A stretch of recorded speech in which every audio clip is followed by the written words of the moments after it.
Hello, everybody. Welcome. Here we are, playing some D&D tonight. Welcome to WASD 20 Live. Guys, how are you doing? Great. Doing well, man. Good. Good. Thanks, everyone, for being here in the chat. I want to give a huge thank you as well to our sponsor, Hero Forge, as always.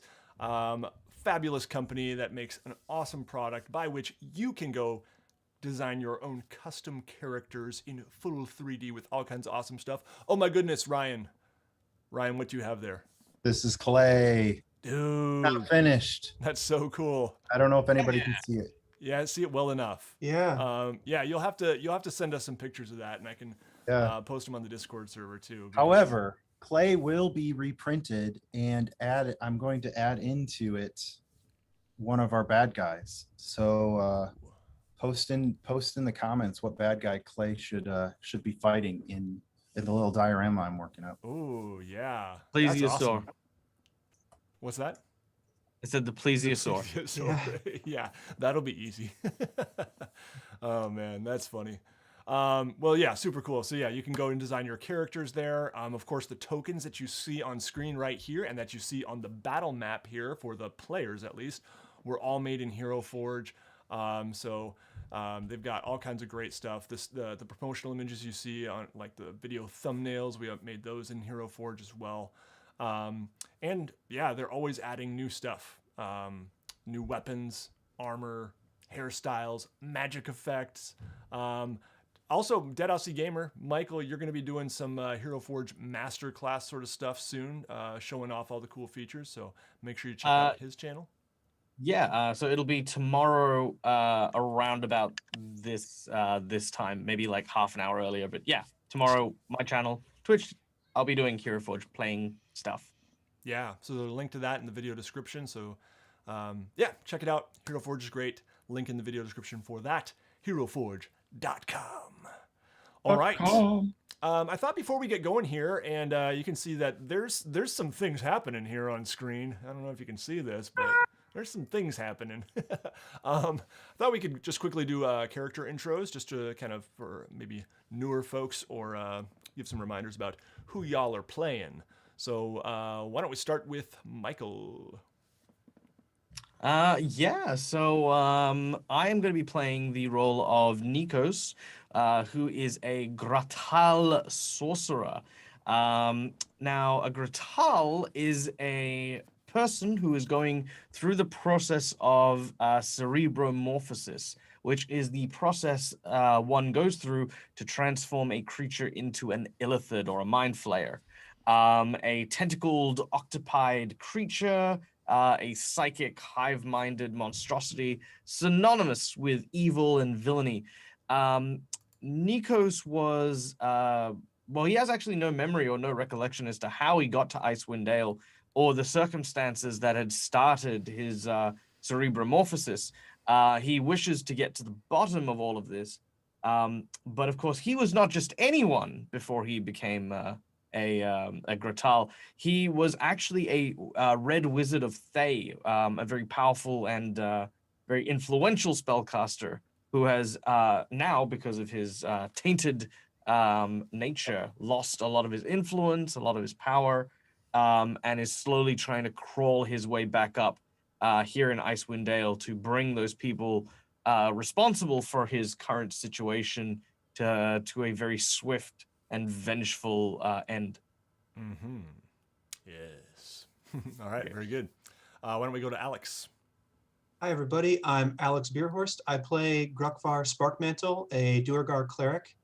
And he has left his old clan behind after being asked by a superior to melt down a dwarven war pick. And he was so enamored by the craftsmanship of it, he realized he didn't really fit in with his culture. And so he's been wandering the wastes of Icewind Dale away from them until recent fateful days when he's come back into contact with them and realized that they're not only still out there, but they're now in his neighborhood.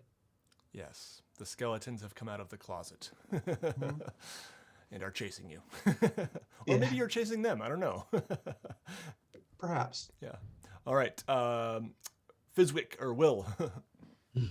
I play Fizwick the Goblin, which is your just classic Saturday morning cartoon character.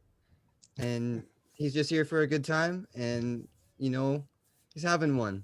So, and he's green, and he wears face paint sometimes. Giddy up. That's it. Cool. Ryan. I am Ryan Norman. I play Clay Citrine, Water Genasi Barbarian, who's in the 10 towns to get away from it all, to live a life that is separate and somewhat a place where he can seek atonement for some past happenings. So he lives his life sort of wandering the waste, looking for odd jobs here and there to make ends meet. And he succeeds in just barely doing that by taking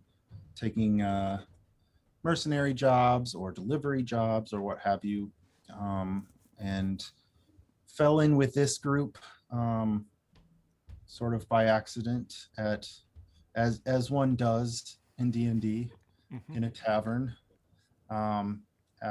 simply because it was a job, and it's led to more and more things to do and things to keep him occupied and things to possibly provide a little money for sustenance and shelter. So Yeah, and a little more money recently. You guys are not doing too shabby, although you're good at spending too.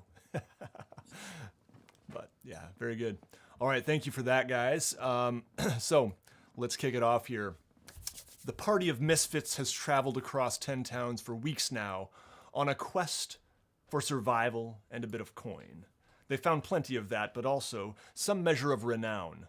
While the Frost Maiden's tight grasp continues to chill Icewind Dale and envelops it in darkness, denizens of the Underdark are surfacing.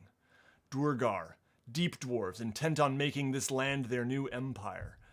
After several skirmishes with Duergar, our party found a map leading them to what is said to be the Duergar leader Zardarok Sunblight's fortress. Upon arriving, a huge, glassy, armored dragon flew out of the fortress toward 10 towns. But the party has chosen to continue their infiltration mission. After confronting the guard at the gate, they learned that some at the fortress are not so loyal to Zardarok. They've been told the great dame Grandolfa Musgart is up to something. As Fizwick and Nikos push open the door to the barracks near the entrance, they are greeted with dwarven cries of "To arms!" as several Duergar leap to action, drawing weapons. And, since we already rolled initiative last time, it is actually Nikos' turn. Let's do this. Aha! If Nikos was a different character, he would say, "How many arms did you expect us to have?" But he's not a funny character. So I'm going to start by taking a move action. 5, 10, 15, 20, 25 to here. And as Nikos makes his way to the northern portion of the room, he raises his hand. you have a question? And... I got it. Hey. Hi-oh. Clay, everyone. Here all night. And will use Asganar's Scorcher as a gout of flame engulfs his fist and becomes a straight line, 30-foot long, incinerating all in its path. Dexterity saving throw from the Duergar. 1, 2, 3, and 4. All right. You know, I think, didn't last time I have them all in a row? You do still have them in a row. Well, I mean... I don't know about number 5, though. Okay, I mean, he feel might like have I did, because I actually got a new map. So, all right. Okay, so those are 2 3s for the first, for 1 and 2. Here's 3 and 4. That will not do it. And those are 2 5s with, let me just make sure that they don't have an insanely high. We're going to be out of here in There's no 15 way. minutes. There's no way. Early night. Well, guys, that's all I have. I was planning on this combat taking 8 hours. Teacher forgot to write the test, so I guess it's free time. Exactly.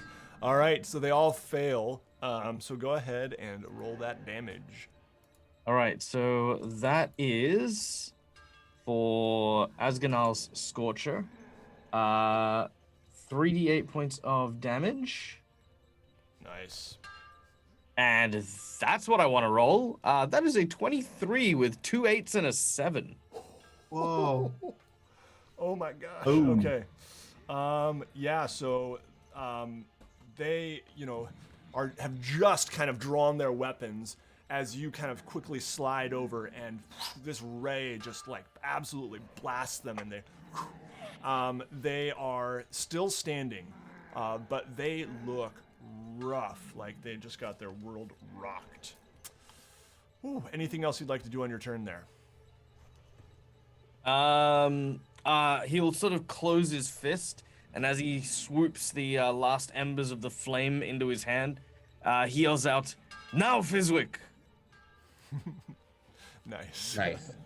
All right, and that brings us to Grukvar's turn. Grukvar, you have heard and seen your friends run into this door, heard the cry of 2 arms, and heard certainly some ruckus, and probably smelling some burnt Dwargar here. But Is this an arrow slit down here on the left side of the wall where I'm standing, just below me here, or to the south? Is this an arrow slit into that room? Okay, hold on. Yeah, I think so. Right under your name. Right under Grukvar's name. Yeah. Where there's that little dent in the wall with. Yeah, some I feel like on my last map there was an arrow slit there. So I think you told us there was. and now I got a new map and there isn't one, but we're gonna go with it. Yes, Okay. this right here, we'll say right here. Yeah, Say that's what I was where the arrow thinking. slit was. Yep. So I would have maybe seen like just a burst of a powerful light, like radiating through there. Yeah. So I'm going to step down there and I'm going to look through there and I'm going to train my crossbow. And can I see this last Durgar? You can see number 5 there. Yes. Okay. I am going to fire a crossbow bolt at him. All right. I've rolled an 11. Is that a hit? Unfortunately, that is not a hit. Oof. Your All right, crossbow well. bolt kind of scrapes the inside of the arrow slit, actually. Okay. Kind of deflects in an odd angle. Okay. Then I'm going to head north here to as far as I can go to. Yeah, up so we'll say you just have. about there. Yeah, that's good. Yep. Okay. All right. Excellent. And just a reminder also, I forgot, you guys also have Belin Harper with you, or Harpel with you. And she's represented by that little spell book there. So she is, I'll control her for now, and maybe I'll pass her off next session if she's still around to one of you guys. Okay, but that brings us to Clay next. Okay. I'm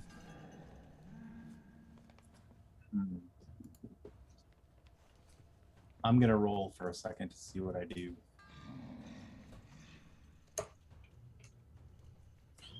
Okay. I'm going to. Yeah, I'll run up and stand. Are those doors open? Yeah, I think you guys left him open, right? I think No, actually, I we think closed that Nikos and Fizwick closed them. Oh, okay. Yeah, so they're just Oh, stone that's right. doors. They are closed, but they're pushed. There's no like handle or latch. Is there a sign on the outside that says push? It's actually Fizwick just took a little do not disturb thing and just put that on the outside. Put a sock on the handle.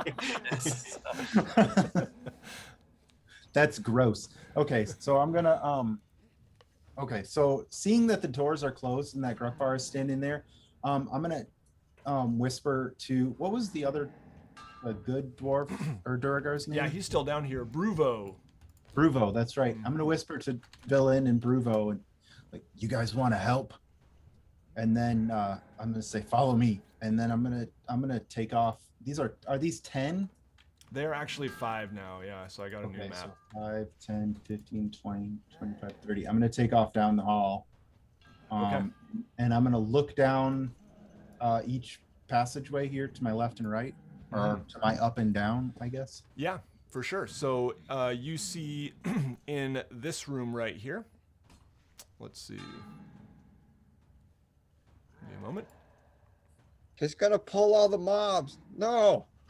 Get back. All right. All right. So here, you can see some, coal braziers that are kind of burning as they are in this other room here, in the barracks, just providing a little bit of warmth in the frigid air. You see a table with some goods, and you see a shaft going down there. Up here, you see to the north a set of double doors. Okay. How loud was the shout that the Duragar made and the door closing? It was, I would say, fairly loud. Yeah. Okay. So yeah, I think I'm gonna ready an action, if I may. I'm gonna pull out my axes and ready them for throwing if anything comes out around the corner or Yeah, absolutely. out of the door to the north. Yep. And Actually, I should also if anything comes towards me, because there's three pathways. Mm-hmm. Yeah. And I just also showed, you can see down this hallway too. It's a pretty long corridor. No doors that you can see yet. Okay. Yeah. All right. So if anything comes within your melee range, you're going to attack it. Is that what's going on? My throwing range, which is Okay. 120. 60. Okay. Yep. Sounds good. You may do so. All right. That brings us next to Fizwick.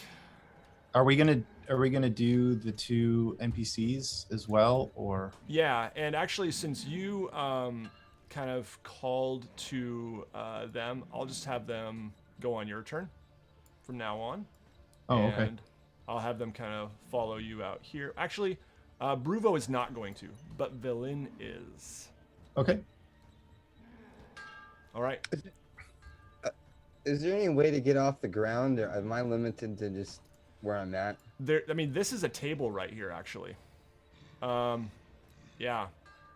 Other than that, the walls themselves are pretty, smooth and not much to climb on, per se. Maybe if you do a song and dance number on that table, they'll just start clapping and enjoying themselves. Or hide under it. Might be more effective than attacking them at this point. The ones 1 through 4 in front of you look rough. I'll say that. What do they look like? Do they just look like they're like a classic explosions going off? Like, are they singed? Well, I don't remember. Sorry, I didn't pay good enough attention. Nikos, what was this spell? So this spell was Asganar's Sorcerer. A line of 30-foot roaring flame, 5 foot wide, emanates in a direction of my choice.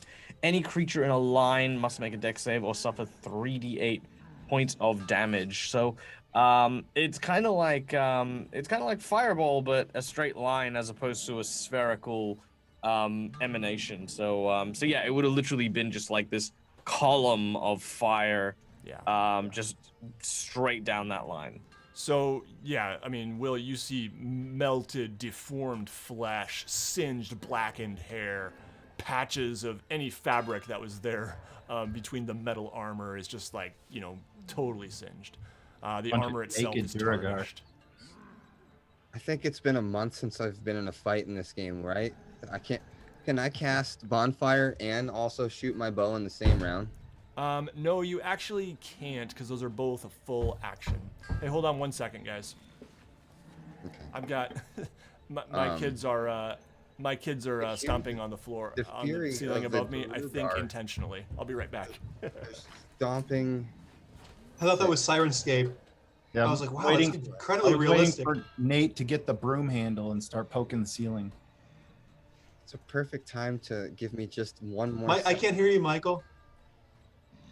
I was gonna say, yeah, no, it's definitely the Sirenscape soundtrack. But you know what? While we've got this chance, I'm going to ask our lovely audience, Guys, if you have joined us from the very, very first game, thank you so much. I would love to know in chat what some of your favorite moments from Icewind Dale, Rhyme or Reason have been. So type them out. Let us know. Okay. Sorry, This guys. guy. What were you guys talking about while I was gone, huh? Mostly We're you. talking about our GM and how we need more owlbear allies. Oh yeah, there's definitely potential there back in East Haven. Yeah, there you Shame. go. Unleash the owlbears! Oh, and that's right. Your the dog, I think, is kind of probably cowering somewhere around Clay as well, looking Yeah, looking that quite or scared. he's still in the entryway by Bruvo, just sort of like sitting there, like, what do I do? Yeah, Yeah, and Clay- I'll let Clay's you pretty much decide that, Clay. But he is not a full-grown beast, we'll say. Yeah, So Clay's pretty much had enough of the rest of us. He's made his own party of adventurers, That's an right. old woman, a Durga we found. this is a how the dog. spin-off show happens, Michael. Yeah, and then off they go. That's it. Just, I guess. Good stuff. Okay, excellent. So where were we? Let's go to Fizwick. So bonfire or attack or what do you think? The worst looking one. Let's go ahead and bonfire him. Absolutely. Like he what's it? Smoke the meat. Let's draw some heat. And then he does the Henry Cavill thing where he kind of like loads them up, like, and like lets it out. Yeah. So yeah, you extend your hands and this. Now the Durgar I think needs to make. So I'll just go with they're all pretty equal. I'll go with the one right in front of you. That's cool. D3, and he's gonna make a dexterity save, I believe. Is that right, or did you make an attack? I can't remember anything. Isn't bonfire, you just start a fire wherever you want it to be? Yeah, I thought that's what it. Yeah, just Okay. within 60 feet. Yeah. Okay.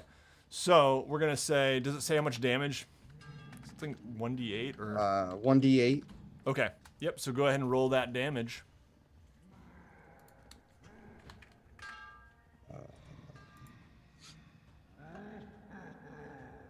Seven. Okay. Oh, it says he must succeed on a dexterity saving throw or take 1d8 fire damage. So he got a 13. Yeah, I don't know what the DC on that is though, because. Oh wait, you are a spellcaster. So what's your intelligence modifier? +1. Okay.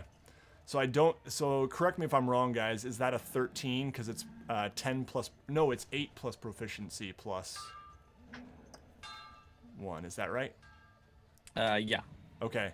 So unfortunately, he does make the save, and he just kind of clambers out of the way.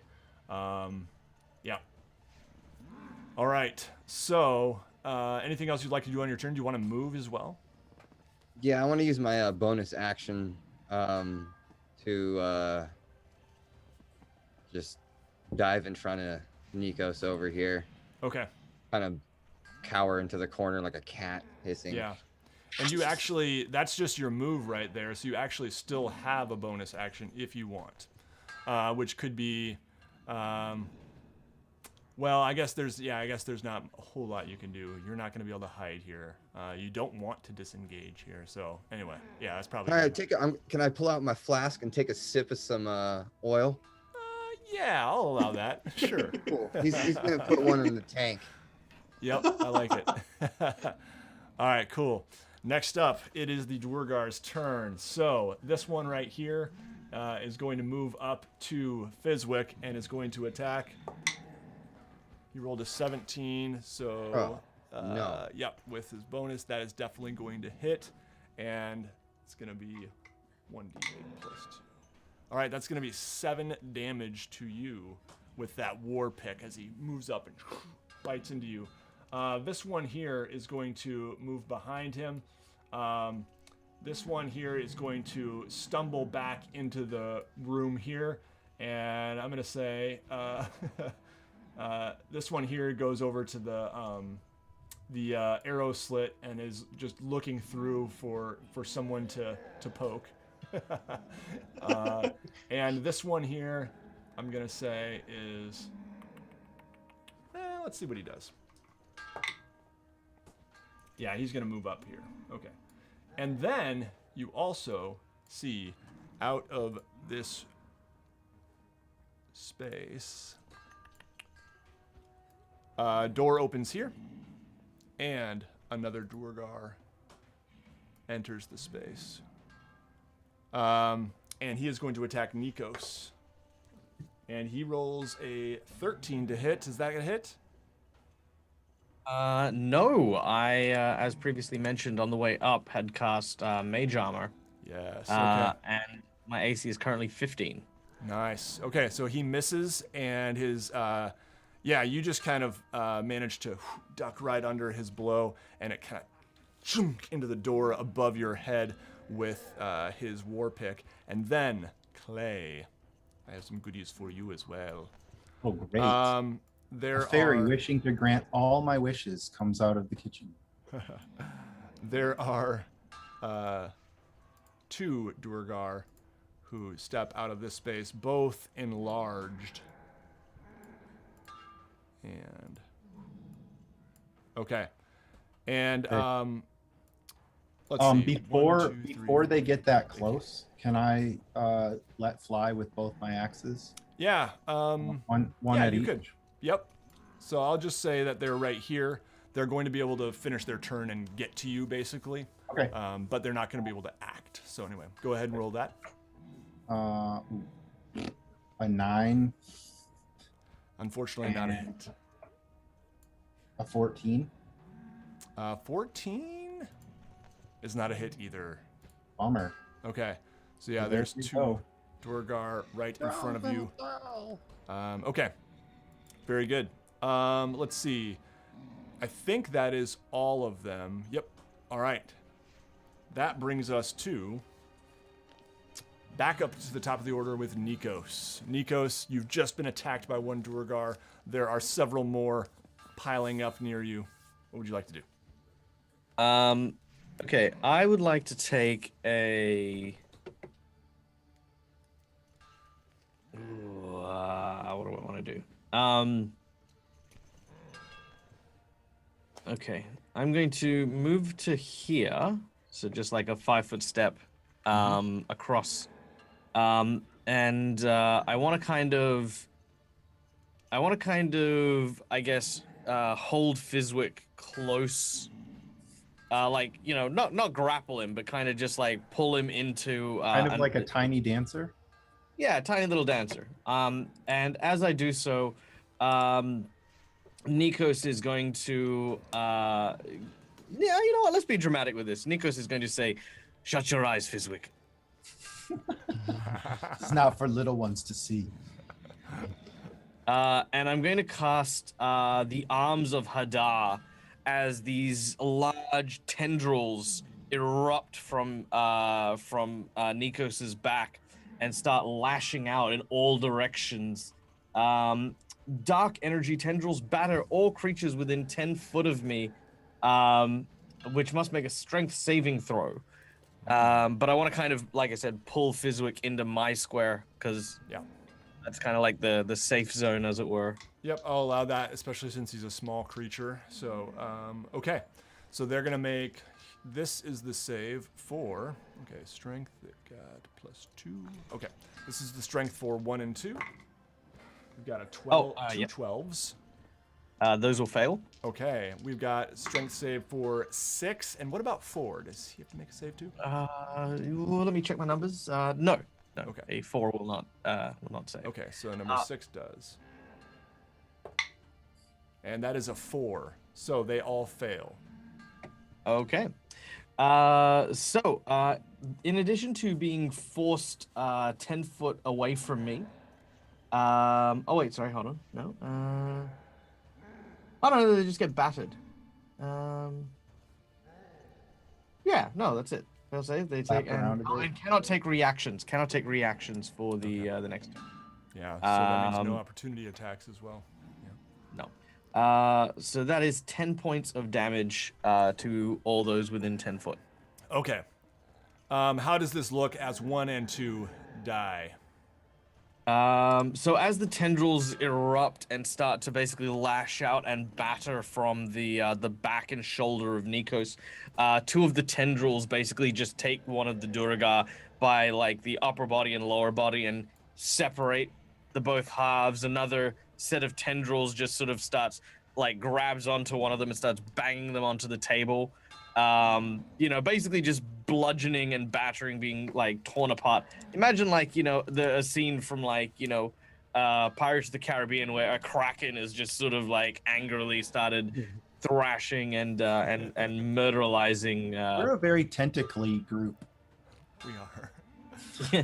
Yeah. Yes. Nice. Okay, I love it. As they sort of they sort of retract back into Nikos's back, he turns to face Duragar number 6, and as he does, like beneath the little face cloth, there's just the wriggling of his actual tentacles, like beneath the cloth. Like definitely something inhuman. As he turns and faces the Duragar with a look over his face, quite clearly portraying "you're next." Yeah. Yeah, there is a look of fear for sure. Okay. Very good. So that brings us to Grukvar next. Oh, Okay. did you want to move any more, Michael?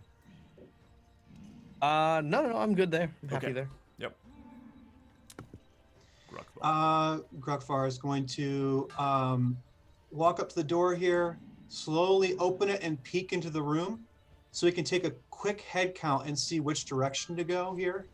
Because he can look down the hallway and see these 2 enlarged Duragar, and then he sees a couple in here, and so decides to step inside. Yep. I look north here. I see Nikos is beginning. It looks like he's perhaps going to begin his feeding, and I say, "Sorry for interrupting your dinner, Nikos." And then I take my shield and I rap on it, but instead of the sound of a shield, it makes the sound of like a bell, a giant bell, and casts Toll the Dead. Against this Duragar to the far south, number 5 here. And he has to make a wisdom saving throw of 13. Okay. Ooh, I don't think Duragar are very wise. Nope, he got an 11. Okay. And is he missing any hit points? No, this one, I mean, by all appearances, looks pretty fresh. Number 3 and 4, you can see number 3 because the door is still open to that little chamber there. Okay. They look toasted, absolutely fried. Okay. Yeah. Well, if I would have known that, I probably would have cast against them. But anyways, Well, you can. can I modify my casting? Yeah, absolutely. Yep. Okay, I'm going to cast this against number 4 then instead. Okay. Yep. So he got an 11. That allows me to use a more heavy duty die.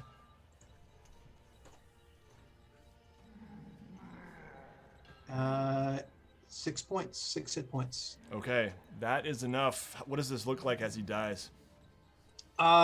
His head starts to vibrate, and blood leaks out of his ears, and then he falls over. Yeah, awesome. Just crumples to the ground. You hear the clank of his metal armor, and a pool of blood on the ground starts forming. All right. Then we go to Clay next. All right. I'm real upset that neither of my axes hit, and so I am going to rage about it. I'm going to actually pull the great axe off my back that I have strapped there, and try to use it. It's not something I'm familiar with, but I'm going to hack away at, let's go with number 8 there, I guess. Yep. Oof. I'm doing real good today. That was a natural 1. Oh, do you have any inspiration you want to use? I do not. Man, I don't give out enough inspiration, do I? I'm just wondering though. Oh, never mind. It's just +2 to damage. So, yep, no advantage on that. Yeah, your axe, you're clearly not accustomed to the weight and the balance of this, and it's just kind of a wobbly swing as the Duergar almost laughs at you. And yeah, anything else you'd like to do? Oh, and I should say that my dredge line does come out up off my back, Yeah, behind my nice. head. Okay, sweet. All right, that's a bonus action, right? Nope, it just happens when I rage. Okay, sweet. All right. Let's go to Fizwick. I just want to strike out at the guy closest to us here. He's in pretty good shape, isn't he? Yeah, he's in pretty good shape. Yeah, he did get blasted by the tentacles, in that, but is not one of the ones who got burned initially. So, yep. I'd also like to use my Fury of the Small on that, so I get 4 extra damage. Yeah, go for it. Oh wait, larger than it has to be larger than me. Oh, okay. That's not gonna work. Well, I I think think a Duergar is. are medium. Are goblins medium or small? I Small. think they're small. Yeah, then there you go. Okay. You're good. So I'm gonna smack him with my rapier. Yeah. Pokey poke. Go for it. Roll that. 17. That's a hit. Go ahead and roll your damage with that extra 4. Ooh, 8 plus 4. Ooh. Oh, What does it look like as you take Big out rapier. this Duergar? You barely even see it. Fizwick just goes right through his nose and up through his brain, and it's just done. Just drops. Yeah. Hey, shish kebab. I imagine Say you're hello, like my kind of little friend. almost in Nikos's robes, and so he's not really has his eye on you at all, and you just kind of come out and From the Duergar's perspective, just things are flying out of Nikos left and right. yeah. Soon it'll just be the party, like just in one big tall trench coat. Yeah. Man. Hey Nate, Yeah. sort of a point of order. Is Valin capable of acting? Oh yes, and she would have acted on your turn. My bad, I forgot about her. So she extends her hand, and you guys see this almost like spectral hand, or I guess Clay sees this almost spectral hand come out, and she is going to cast Chill Touch on number 8 there. And okay, let's see here how she does. Natural 20. Boom. So that's 2d8 damage, except now it's 4d8 damage. Oh my. Okay, that's 12. And 8 is 20 damage. Okay, so you see, yeah, this very large Duergar just kind of, this hand just kind of grasps around his throat, this kind of spectral hand that she has cast out. And it just, you see this like almost turn white. The blood, well, I guess you can't see much blood in the face of a gray skinned Duergar. But anyway, he looked bad. Turned gray all right. Thank you for reminding me of that. Good. All right. That brings us next to the Duergar. And number 8 is going to move around to Valin. And number 7 is going to attack Clay. So number 8 with the war pick will miss. Number 7 with the war pick, natural 1. Number 6 is dead. Boom. Number 5 is going to rush Grukvar and attack with his war pick, and that is going to be a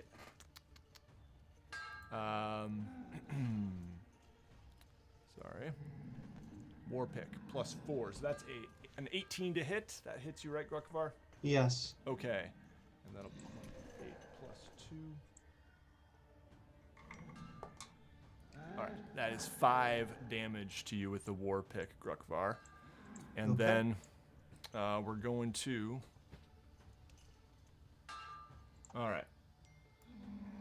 Number 3 is going to come out here and toss a javelin at Grukvar. Ooh, and that's going to be a 23 to hit, so that'll hit. And the javelin is 1d6 plus 2. All right, that's 5 damage from a javelin. Okay. All right. Excellent. I think that is all of them. You guys still have not seen much of Bruvo here. But anyway, that brings us back to the top of the order with Nikos. Nikos, you see two Duergar that have just attacked Grukvar. What would you like to do? All right. I will.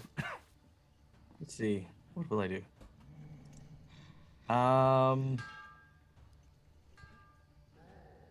Okay, I'm going to. Is number 5 is not that injured, is he? No. Looks All pretty right. fresh. You have not seen him be hit. Nope. Okay, so I'm going to move 5, 10, 20, 25. I'm going to move between them on top of the table. That'll provoke from both of them, which I will accept. Okay. Although, let me just check real quick. I think... No, that's... no, he didn't get damaged by my arms, so that's fine. Okay, yep. Yep. All right, so that's a natural 1. No, I'm sorry, that's a 7. I misread it, but still miss. And that's a 9 plus 4 is 13. Does not hit. All right. Okay. They both miss. Sweet. And then from this position here, I'm going to cast Sword Burst. But I'm going to cast it as a... No, wait, no, I can't heighten that one. No, that's fine. So I'm just going to cast Sword Burst. So Nico sort of stretches his arms out, and as he does, these Thayan blades start to appear like daggers around him and start to create a circuit kind of like buzzsaw as they then stretch outwards 5 foot, impaling those within 5 foot with a blade of force. They need to make a dexterity saving throw or take 4 points of damage. Okay, number 3 got a 9. And That is number a failure? 4 got an 8. So they both Also- fail. All right, so that's 4 damage, 4 force damage apiece. Okay, that is just enough to toast number 3. So yeah, your blades. Wait, are these actual blades, or what does it look like? So they're force blades. They're almost like like translucent but very solid. They almost look like glass floating in the air as Like they sabers with- made of light. Yeah, kind of like ether, made of ether, whatever ether looks like. So it's got maybe a purplish hue to the light emanating from it. Yeah, number 3 just catches one to the neck, nearly beheading him as he falls over, and number 5, it bites deep into his arm. All right. Anything else you'd like to do? No, I'm pretty okay with that. I kind of, as I walked past, I'll probably notice down the corridor these 2 giant Durga slamming into clay, and we'll plan. Nikos's mind starts reeling and planning his next moves. Yeah. All right. That brings us to Grukvar and then Clay next. So Grukvar, what would you like to do? It's my turn again? Yeah. Okay, I trust you. I shouldn't. Oh, I keep combat moving pretty quickly. Okay, good. I'm really Great. impressive. Great. I am indeed impressed. All right, I am going to. That's how this game works, Alex. It goes around. I know, but it just seems like just a moment ago. Never mind. I'm not complaining. I'm loving this. All right. I'm And gonna. and this is given that I waffle during my turns as well. Also No, I remember just that I forgot the sequence because you went and worked with Valen or whatever. Yeah. I'm fine. I don't want to. Also- I don't want to slow your pace down. You're doing good. Also remember Grukvar's that you just sitting in getting a hit corner reading a book. doesn't waiting count for- as your turn. Oh, that's true. So Okay. maybe that's what you're thinking of. It was. I just remember taking abuse. Okay, I'm gonna drop my warhammer as hard as I can on top of this guy's head. Yes. I roll an 11, so that's I think another miss. Yeah, he easily kind of ducks away as your warhammer smashes bit of the table. Okay, I am going to move back, even though it provokes an opportunity attack Okay. Yep. See how he does here. to here. Does he have multiple attacks of opportunity, or has he already spent his Oh, reaction? you're right. Yeah, he already attacked Nikos, so no more reaction for him. Good Lucky call. break. Yeah. All right. Excellent. That brings us to Clay and then Fizwick. Clay, what would you like to do? And then Berlin. And then Oh, yes. Thank you. I would reminding like me. to attempt to Spartan kick the number 7 here. Sweet. As my, I guess, unarmored strike. Yeah. Finally, 23. Okay. Yeah, you hit.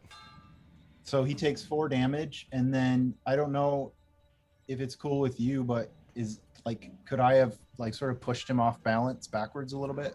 Yeah, sure. I like that. We'll say that he goes back a little bit. Okay. And then Stumbles. as my bonus action, I'm going to reach out with my dredge line and try to pull him back towards me. Nice. Yeah. So he has to make a strength saving throw. He got an 8. That does not do him much good. Okay, I didn't think so. He gets pulled back towards me, and as he gets pulled back towards me, I'm going to throw a punch in his direction. Okay. As my second. Oh, fudge. That's a 9. Okay. Yep, that's a miss. Yeah, I mean, Okay. I imagine Waste your fist kind of hits his chest, but he's just got this you hit this heavily armored spot or something. Yep. All right. And that brings us to Velin. Velin is going to use her action to disengage. Back to there. And let's see if she has anything as a bonus.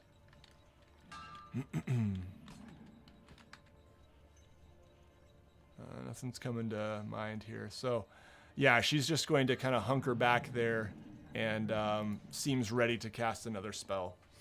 You see her muttering under her breath and extending her hand. But that's going to bring us to back up to Nikos. Oh, I'm sorry. No, we have the Duergar's turn. Ooh, let's not forget the monsters, y'all. All right, number 8 attacks Clay with a 20 to hit with the war pick. And that is going to be 10 plus. There's monsters before me. Oh, I'm sorry. No. My bad. I skipped you, Fizwick. I didn't want to screw up your map. Sorry. I was like, No. wait, You go. I think I might kill somebody, so it matters. That'll give me time to calculate all the damage I'm going to be doing to Clay. Thank you. Fizwick wants to go ahead and he's gonna dash, and he's gonna kind of like matrix run up alongside the wall, and he wants to try to poke the shit out of this other guy too. Nice. Yeah, absolutely. So, if you want to, I will let you do some extra damage on that but you'll have to make an acrobatics check if you want to, or you can just Totally. I wanted to do the wall run, and then into the Superman flying through the air. Absolutely. Go ahead and make an acrobatics check. Oh, son of a 9. Okay. Yeah, unfortunately you... Wait, I got inspiration. I'm going to use it. Yeah. Some pointless movement like this. This is totally what inspiration is for. I'm doing it again. 16. That is good enough to do it. Absolutely. You kind of skitter up the door here, I guess it is, these heavy stone doors, and launch yourself at the Duergar. Go ahead and make your attack roll. Yeah. Nice. Oh, 9. Yeah, he just he sees you doing this, and he actually kind of ducks down, and you kind of go right over him. And I'm actually going to have you go over him here. And sink your knife straight into Nikos's chest. You went dangerously close to the Straight in the brazier. fire. Yeah. You're just, because you're a small creature, you are not in the coal. All right. Yeah, good move though. Good move. All right. That brings us back to our Duergar. So, This one is going to do 11 damage to Clay as he connects. Halved, so because Okay. I resist. Yep. Is that actually what kind of damage? Piercing? It is piercing. Okay, so halved. Yep. And then the number So 7 is going to attack you as well. And that is going to not hit. That's going to be like a 13, which doesn't hit you, does it? No. Okay. So number 7 misses and is going to just kind of rotate around here. Yep. And number 8, I'm just going to have rotate around there. Okay. There we go. Number 5, being the lone Dwargar left in this room, is going to split this way and gonna get opportunity attacks from Fizwick and Nikos as he pushes the door open. So you guys want to go ahead and make those? Oh hell, yep. Yeah, hell yeah. So I'm actually gonna lash out with my my tentacle as I'll pull down my scarf. My jaw separates and this tendril goes out. I get a 23 to hit. Oh, that's definitely a hit. That is 12 points of damage. Ooh, it hurts, but he's still up. Oh, All right. Yeah, this Fizwick or this Fizwick, this tentacle just kind of wraps and just smacks him hard. But He also needs to make a DC 15. Hold on, let me just double check that. Yeah, DC 15 escape DC. okay, so would that be strength probably? I'd say strength because you'd try to yeah.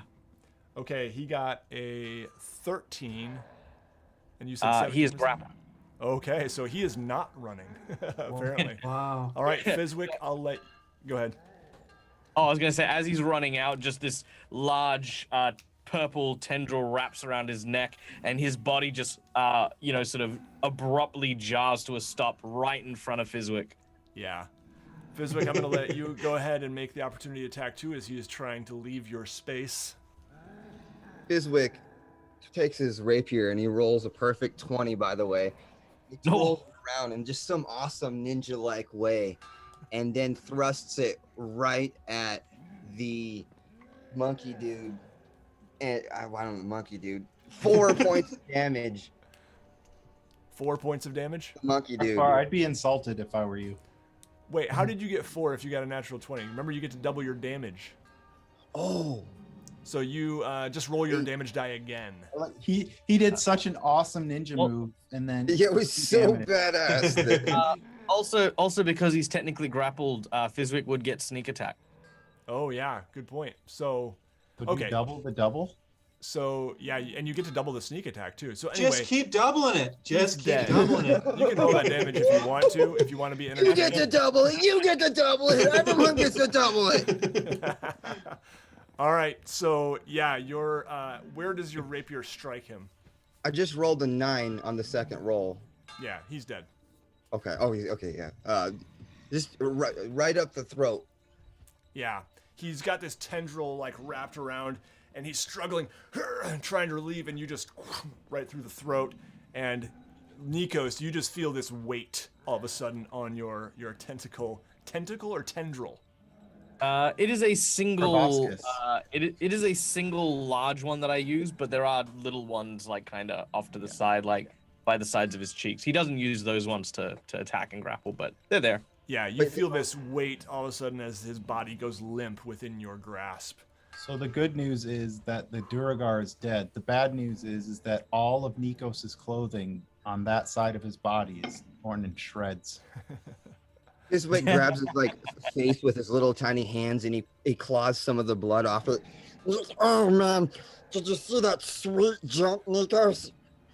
Nikos will sort of like twist his tongue and basically rip off the head from whatever's left of the stump that was its neck, spit like kind of a mouthful of blood to the ground. And he says, and wipes it as he says, "It was very impressive, Fizwick. But the fight is not over. Clay could use our help." Fizwick grabs onto his buddy and he tries to lift both of them up as they're both like sliding around in the shit, just like trying to get up. Yeah, there's a lot of blood on the ground. There are several Duergar corpses.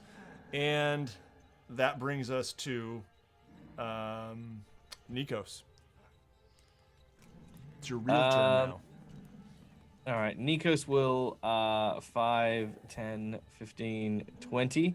I'm not even gonna look at this woman. I'm just gonna kind of like, keep going. 15. You could ask her why she left. I don't care right now. There's Duergar. Okay, I'm gonna ask this before I do whatever I do. Is there a direct line that I can draw that won't hit Clay between 8 and 7 from this position up here? Yeah, I mean, I'll say that since they are large, yes, we'll make it work.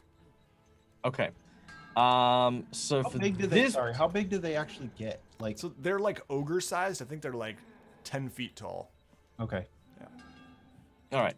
I'm going to begin to cast a spell. I'm going to use one of my sorcery points, which I haven't used in a while, but I'm going to use it. And I'm going to use Tasha's Caustic Brew, and I'm going to heighten this to a 2nd level spell.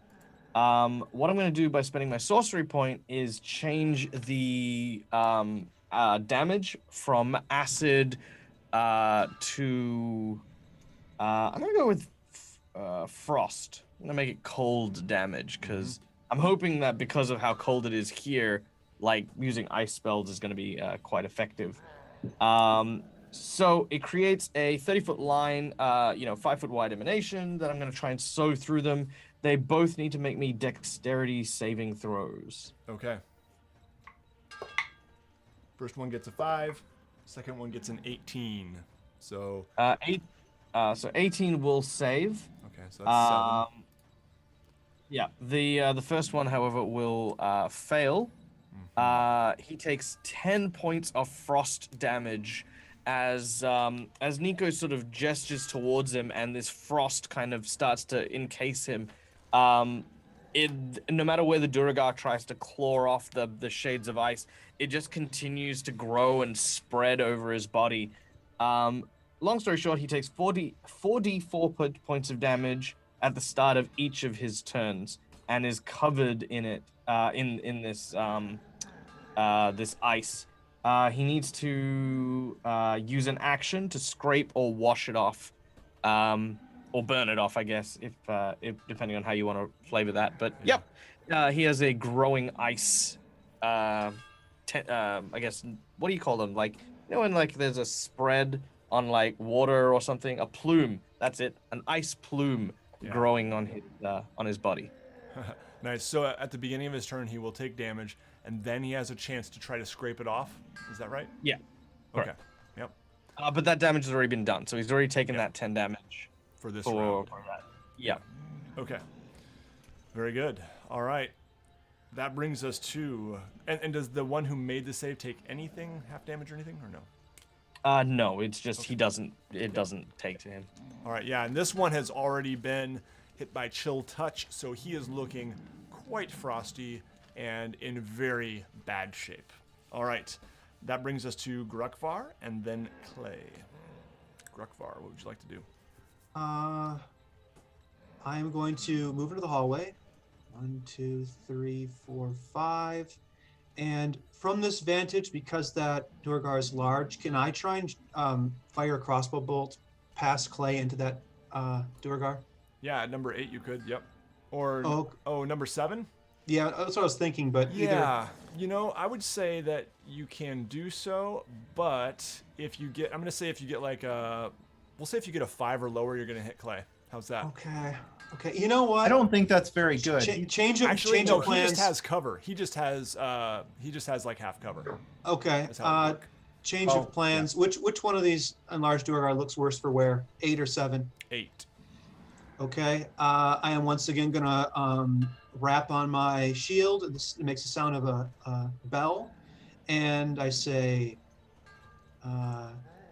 "Your time is near, comrade." And I I told the dead with Russian Duragar. oof. All right, 2 hit points. Okay. Okay. Man, Do you know what? He has 2 What? hit points left. really? Yeah. It's like the equivalent of just walking up to him and going, boop, and he I'm falls spared. over. I'm so tired trying to redeem myself after seeing that warrior spirit in the dining room. Yeah. And you Okay. see this huge Duergar just kind of boom fall to his knees and boom face down and then shrinks back to normal size and is dead. Getting rid of that, but Nikos understand there's still corpses here. Don't worry. All right. Number 7 is the only one left, and that brings us to Clay and Velin. Okay, so Clay is takes a quick glance behind him, sees the thing falls down, think that the thing fell down, and he's going to use the back of the fallen Duragar to sort of jump off of. Yeah. And like get maybe eye to eye with the other Duragar and throw 2 punches in his face. Okay, excellent. Gosh, dang it. That's a 9 Nope. for the first one, and a 12 for the second one. Oh, nope, unfortunately not enough. So yeah, he's just kind of, I imagine taking his arms and just kind of batting your arms away with his great strength. All right. That would bring us next to Velin. Velin will move up here. 1, 2, 3. And she is going to cast, and let's go one more. Chill Touch once again. And she will get a 16 to hit, which is just enough.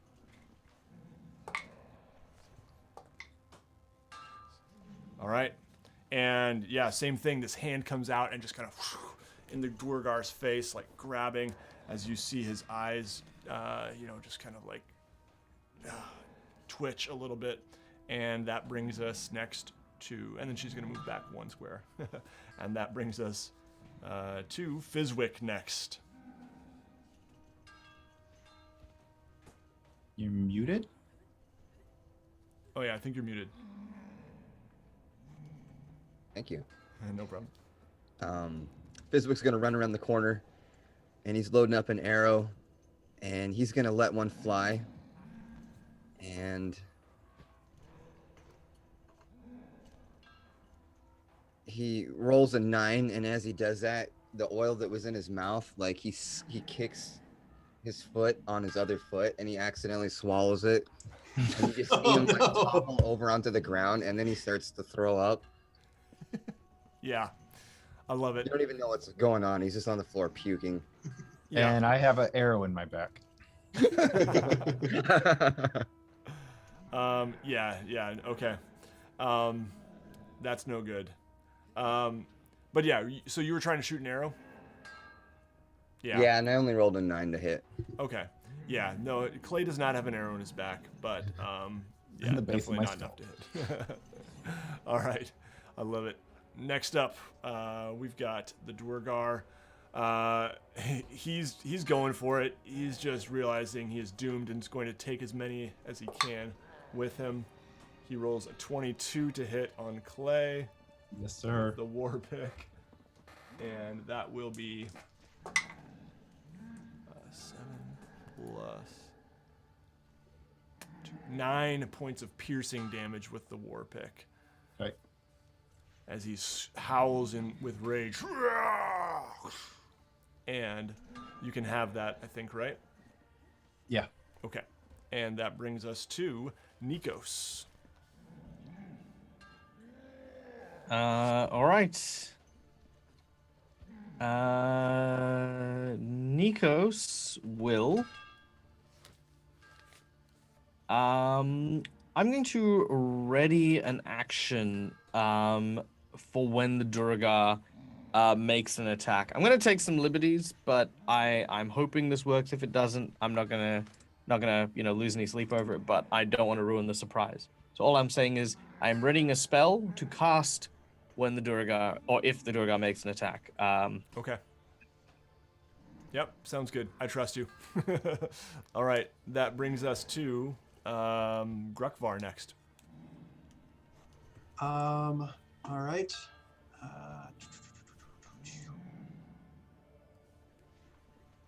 I am going to rub my hands together as I'm palming my holy symbol here and cast Sacred Flame on that Duergar. Yep. And does he have to make a save? He has to make a dexterity saving throw. Okay, yep. All right, he made a 17. He definitely dodged it. Okay. Yeah, he kind of lightly tiptoes out of the way.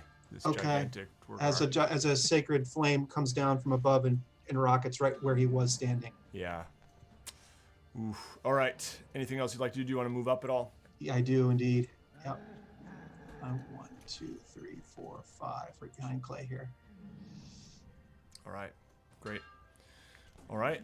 That brings us to Clay next, and then Fizwick again. Oh, it's my turn again? Yeah. We're cranking here. Okay, I am going to just roar back at him and give this great axe thing a try again. Yeah. Oh, that's better. 18. Hits. All right. That is 10 plus 2, so 12 damage. Yeah. Your great axe, you kind of just sidestep him, fake him out, and then bury your great axe right in his chest as he falls to the ground and falls on top of your great axe, and it clatters off to the side, and he is dead. I reach down and pick it up and spit on him at the same time. Nice. All right. We are out of combat, and the fallen Duergar lay all around. What would you guys like to do here? Nikos makes a small point that the next time Clay has to eat at a restaurant, I'm gonna spit in his food. I didn't spit inside of his brain cavity. Surely there's more Eds here you could be eating. Yeah, that's true. I'm gonna meander down here and pick up my 2 axes that I whiffed with. Mm-hmm. You may do so. Michael, what were you going to say? Oh no, that was just I was going to go over to say to the others, exemplary work. I think we definitely made an announcement when we came in. I think that was the barracks back there, so that should be a good sizable chunk of their forces contended with now. This doesn't look very promising. A giant black hole in the floor. Yeah, so let me describe what you see as you walk in there to retrieve your axes. Okay, let's see. So you do see 2 double doors on the other end. Give me a moment here. A stone desk and chair stand empty on the east side. Oh, wait, no. That's the wrong room. No, that's not coming anywhere. No. Pretend you didn't hear that. Oh no, not a desk. All right. This room is heated and illuminated by braziers of glowing hot coals. Visible on the west wall are an arrow slit, an iron lever, and a heavy iron winch. A floor-to-ceiling iron cage in the middle of the room contains an elevator shaft with chains running up and down away from it. The chains are in constant motion, and you hear loud mechanical noises higher up the shaft and farther down as well. A double door is embedded within in the middle of the east wall. Air enters the room through a row of 4 arrow slits in the south wall. So these braziers are providing some heat, but you can also feel the biting wind here in the mountains of the spine of the world. Is the cage, or I mean, is the car up or down right now? There, you don't see any elevator car. Yeah, no. Okay. All right, so I'm gonna walk back and just tell people what's in that room. Hmm. Did it seem particularly deep when you looked at it? I couldn't see the bottom, and there was definitely something going on down there. The chains were rattling. I would assume if we want to get closer to what these people of the dark are up to, down would be the way to go. Or we could cut the chain. Fizwick walks over to the brazier. Brazier. A Brazier. brazier is a brazier My is whole How- life how- is a lie. How big is the brazier? Is it like an A, B? brazier? these are like quadruple F piles of coal. He lights one of his torches and he walks over and he just drops it over the edge. Yeah. You see it down, down, down, falling, and until it's just a speck, really. But you do see it eventually kind of stop, and you can still see it lit. Is it Like chained to Underdark it? deep? It looks like it may have been over 100 feet, perhaps. We're up Oh. about 100 feet. Is that correct? Up these stairs from the. Yeah, I think From that's where we correct. came in? Yeah. Okay. Where's Bruvo? Bruvo. Ryan and Clay ask. There is no sign of Bruvo. I whistle to see if the dog comes. The dog comes. Yes. You'd think there'd be some sort of mechanism around here to engage that car and bring it up to our level. There is. He said there was a lever in the room, right? Yeah, and the chains are moving.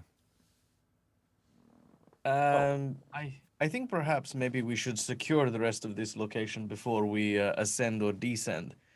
We don't need to have unnecessary attention while we're exploring. There were some double doors back in the. Oh no, never mind. They were cells. Ignore me. No, There were double doors. There's There are double double doors. doors to the north, right here, and there are double doors right here as well. I'm sorry, you probably Alright, couldn't see the top one, but yeah, to the north of Fizwick. Okay. I'll ask Fizwick if he can scout further down the corridor, see if we can ascertain at least how many rooms might need exploring. Yeah. Fizwick, you're headed down the hall a little bit. Yeah, Okay. Yeah. stealthily. You see, and just move this a little bit here. There is another set of double doors. There is also a large, even larger shaft, no chains, that goes down and up to your right there. And further down, you see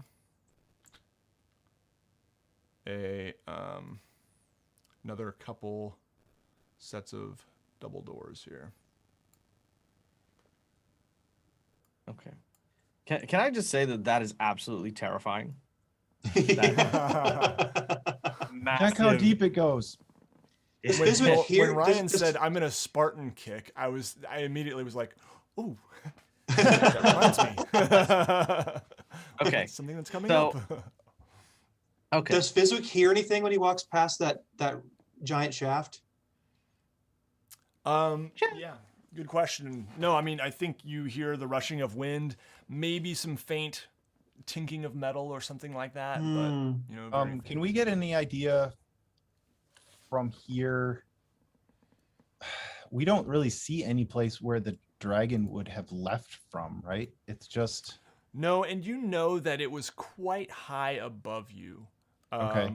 But the elevator does go up and down, and the shaft, at least you can see up, and you can see down. You can't see where it ends or anything. As does, and Fizwick would see the same thing with this. can you see? Is there any if we look up in either one? Is there any I guess there wouldn't be daylight coming through, but some indication of the out of doors, No, pure blackness. like Oh, sorry. All right. Nico suggests that we try this door first and then make our way around before we head either up or down on the elevator, or try to head up or down on the elevator. Makes sense. It's the closest one. Do you All hear right. anything on the other side of the door? No, you don't hear anything. And inside. All right. Inside.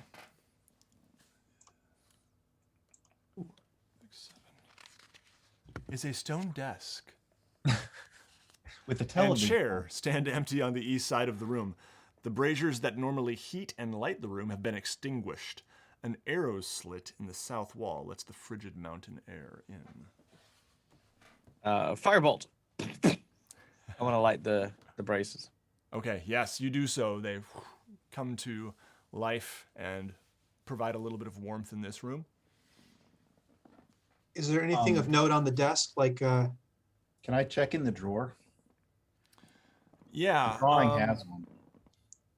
Yeah, there's you find a dagger in the drawer.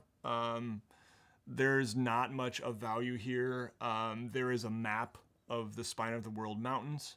There is also a map of 10 towns, but no, markings or unusual notes or annotations that that come to mind there. Yeah, and there are some dishes and there's a blank scroll, a few scattered pots and things like that. Does not look like it's been very well kept in this room. I say we work our way down the hallway in this case. Yeah, I mean, should we check where the doors in the back go? The north? Let's do it.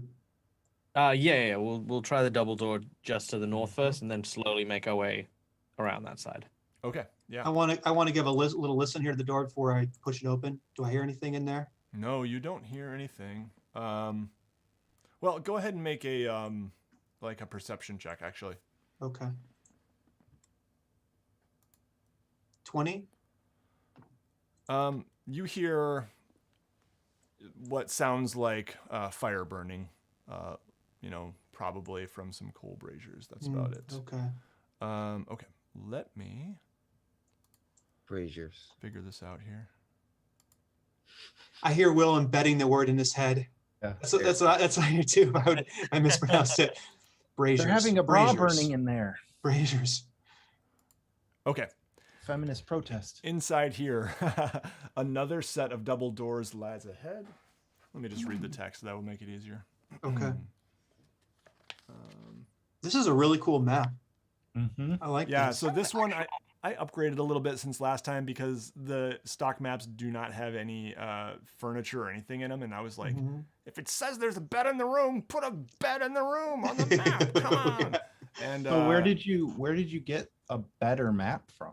So I just Googled it, and there's apparently a few sources, and I probably didn't need to spend $7, but I spent $7 to buy Jared Blando's Sunblight maps. There's a set of nice. a certain number of them, and there we go. You don't know how many floors there are. So yeah, and I was just like, I just saw him. Jared Blando's just great. Okay. Anyway,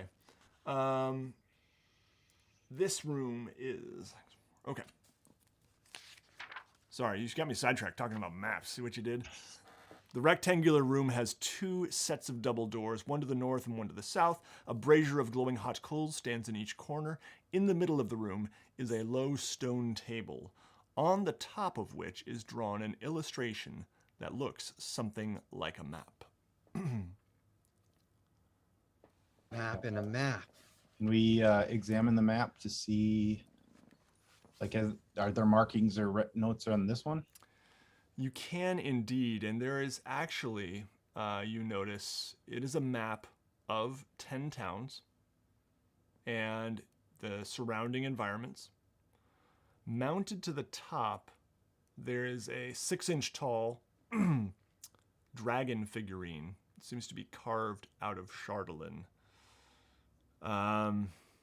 Its wings outstretched, and there is a groove. It seems to be the stand it's on is actually like going into a groove that is carved in the table. So it's a mini on a flight stand. Exactly. Okay. So we can. So it has like the groove that's going into is like a path. There we go. Ooh. Okay. Ah. So, being that it's Chardolin, And thanks to Will for that mini, by the way. um, Clay asked the group if they think he should add it to the collection he's carrying. Well, before you do that, Clay, does this thing move? Does someone have something they can press it with? Something that they don't use their hand. I'm gonna pick it Hand. up. You're gonna pick it up.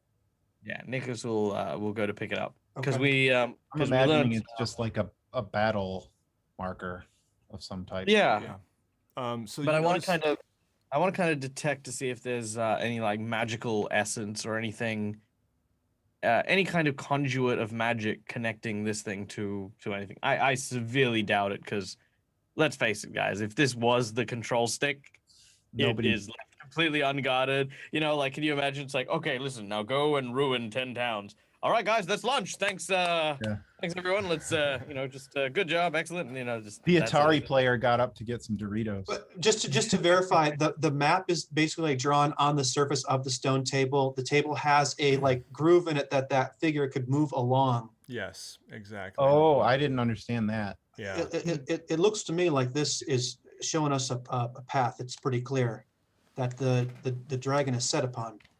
Yep. And you can see that right now,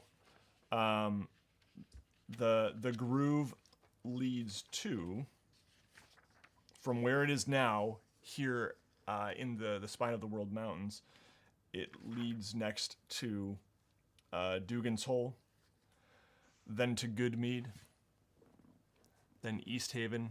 And I'll send you guys a screenshot of this. But so right you- now, it's positioned away from the towns. right now, it is not in the towns. Yeah, it seems to be south of Dugan's Hole. What is the stand that it's on made out of? It is metal. Yep. And if Nikos like pulled it off, it's like off the metal stand, like it was fitted into that, Oh, metal, it just comes off. and it just comes off like Okay. this. Did Nikos detect anything when he used detect magic? Yeah, go ahead and do you want to make just an Arcana check, or do you have detect magic? What do you want to do? I'll do an Arcana check. Yeah. I can Arcana.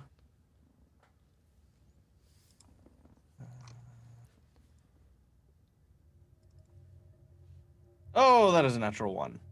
So that's 4. I think this is magic, guys. It's some kind of black rock. Yeah, you're not quite sure. I mean, it is definitely Chardolin.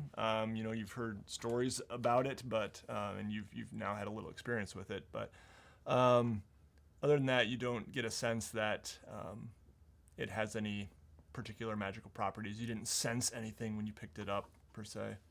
Cool. I'm just I gonna will, hold out. Oh, sorry. Yeah, I was I'll just- toss it to Clay. I was gonna hold out the canvas or whatever that I have the other ones in, and Mhm. yeah, I Yeah, guess if add he it- tosses it, then I catch it. I catch it in it and fold it back up. Mm-hmm. Nice. Very good. All right. All right. Well, it seems as though this might be the command center where they were planning where this creature is going.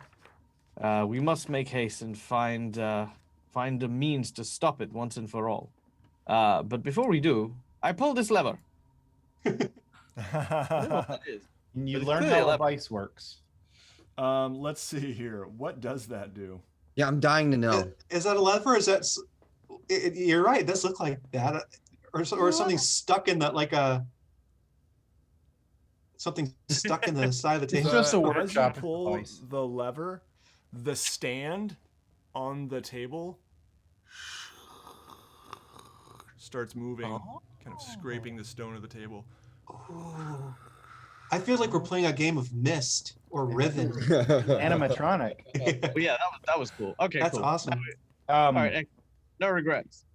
Can I listen at the door? Ooh. Or Fizwick, were you going to do that? Listen at these double doors up here? I'm assuming that's what Go they're ahead. doing. That looks like a wall. Is that a Away. wall or double doors? There's actually double doors. Yeah. Okay.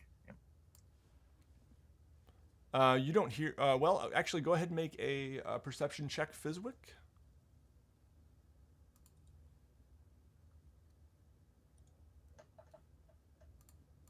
18. Yeah. Likewise, you just kind of hear some like light rumbling of coals burning, and whoops, I I gotta crack the door open and peek inside. okay. Yep. Inside. You see braziers heaped with glowing hot coals heat this chamber, which contains a large stone bed covered with soot-stained furs, its head against the north wall. In a shallow niche above the bed is a bas-relief of a giant, scowling Duergar clenching its teeth. So kind of, covering the whole head of the bed, basically, this stone carving of a giant Duergar scowling and clenching its teeth. At the foot of the bed is a flat-topped iron trunk, sealed with a bulky padlock. A stone door is set in the western wall. And it's a closet. I push the door open and I walk inside. Fizwick runs past him and grabs the chest and jumps on top of it and gets on the bed and just starts jumping up and down and up and down. Every time you do, it's just Yeah, there's a lot of soot here for sure. Soft bed, guys, soft bed. Coal is not the cleanest burning heating source. I'm kind of imagining that the bed is kind of like the tongue of this mouth with clenched teeth, and as soon as he jumps on the bed and he's not the right weight, it opens up and the bed disappears and you just hear this crunch. I love it. If only. I'm taking notes. This is going to be in my module someday. Excellent. I just walk over to the closet and sort of poke it open, see if anybody's maybe hiding in there. Yeah, nope, you don't see anything in the closet. Let's see. Yeah, I'll check There's a the doors. shelf. And there's a 2-foot tall statuette of, it looks like a Duergar woman, nude, with no facial features, and a spiked crown atop her bald head. Let's see. There's also some skulls of some odd creatures that you don't quite recognize, somewhat humanoid. Yeah. Hey, Grokvar, what do you make of this? What you got there? I don't know. I mean, I know. I think I have a suspicion of I know who that sculpture is. Mm-hmm. It looks to me like it's Deep Duera herself. Yeah, it Is this is. some sort of altar? And it's made out of chardolan, just like the dragon, I suppose. Idol, I mean? This one's actually made of stone, I believe. So follow my logic here. I think that is. Oh no, it is Chardolin. My bad. Oh, It okay. is. Hearing that. I was You were gonna right. say, I believe that this is the dwarven equivalent of pornography, and here's why I think so. Because in my mind, right, trees don't grow underground, right? So they wouldn't have parchment in which to make their erotic paraphernalia. So instead, in lieu of magazines and books and scriptures and scrolls and stuff, they would have nude sculptures. I feel that's. Down in the Am I deep, correct? they've got to make do with what they got. I see what you're saying, Exactly. Nikos. I'm not sure Michelangelo would see it that way, but whatever. What do I think about those skulls? Would I recognize them, or should I do some kind of like history check or something on them, or what? Yeah, definitely do I'm a curious. history check. I think that Then would is be there good. is there anything of value in this closet? 14. Okay, 14. You recognize them as Mind Flayer skulls, and Nikos probably would too. Do mind flayers have skulls? Nikos, they've got your brother in here. they must have skulls, but I don't imagine I don't imagine like you can see tentacles or anything like that, right? Probably It's Yeah, gotta got a big look hole different. right Do you know? here. Do you know if you look at like an elephant skull? Of course, there's no bone going into the trunk, right? So yeah, it's probably like a whole. They're a little bit like the alien heads that kind of go. The skull goes back a little further. Ah, There's a yeah. certain Okay. shape. Okay. And Nico's probably, if he's never even seen one, just kind of has this like gut feeling, like Gut feeling. Oh, Like this is God. in my future. yeah. Well, not Um, necessarily the skull part, but the shape. I hold it up to Nikos and say, "You recognize this fella?" It's Charlie. I'm gonna go Let's see. inside. I'm gonna grab the head of the Durgar that I ripped the head off earlier on. I'm gonna come back and hold it up to Grokvar. You recognize this fella? I do, and I thought you'd be eating him by now. That's Tom. Um, No, there's a time and a place, but no, I don't recognize this, and it's quite a morbid collection, though. Whoever it happens to be, if these are, of course, the creatures responsible for my current undergoing, then good riddance to at least another one of them, filthy creatures. I'm gonna, while they're having this weird discussion, I'm gonna walk over to the thing with the lock and use one of my axes to smash it off and open up the chest to see what's inside it. Okay. Go ahead and make a strength check here. While he's doing that, can I root around in this closet, see if there's anything else in here? 9. It does not give. It is a really hefty lock. You get the feeling that like you could be working on this a while and it wouldn't give. I poke my head out and say, "This looks like a job for Fizwick." Somebody picked Fizwick this slips lock. down off of his ivory tower and kind of gets next to the lock and starts fiddling around. Okay. Yeah. You can definitely go ahead and try to pick the lock if you would like to. So go ahead and make a dexterity check. Oh, 5. Yeah, unfortunately, not happening. This is a pretty good lock. You know what? I'm gonna try something. Mm-hmm. I'm gonna walk over to the lock, and what I'm gonna do is I'm gonna take out my water skin, and I'm gonna pour it into the lock. And as I do so with my other hand, I'm going to use my shape ice ability to try and fill the lock with a with what would be a mold and increase its density to try and hopefully find a a nice way to swell and make the key. Yeah. Make a rudimentary key for the lock. Before you do that, can I run back out and check the pockets of the 2 larger Duragar? See if they actually have a key. Yeah, you don't find a key on either of them. Freeze away. Let me just see. If you're looking for a key, Clay, I think you're going to find it on Zardarok himself, given the stature of this room. The sculpture, the carving on the wall alone is of note and sets a lot of decoration for Durgar. So, Michael, let's do this. Let's go ahead and have you make an intelligence check since you're using, or I guess you're a sorcerer. So, charisma, is that right? Yep. Mm-hmm. Yeah, charisma check. I would like to submit for the GM and the audience the Nice. natural 20. +5. Whoa! Okay. The lock begins to crackle as the ice inside. Yeah, you definitely hear it crackle. You hear kind of a clicking noise as well.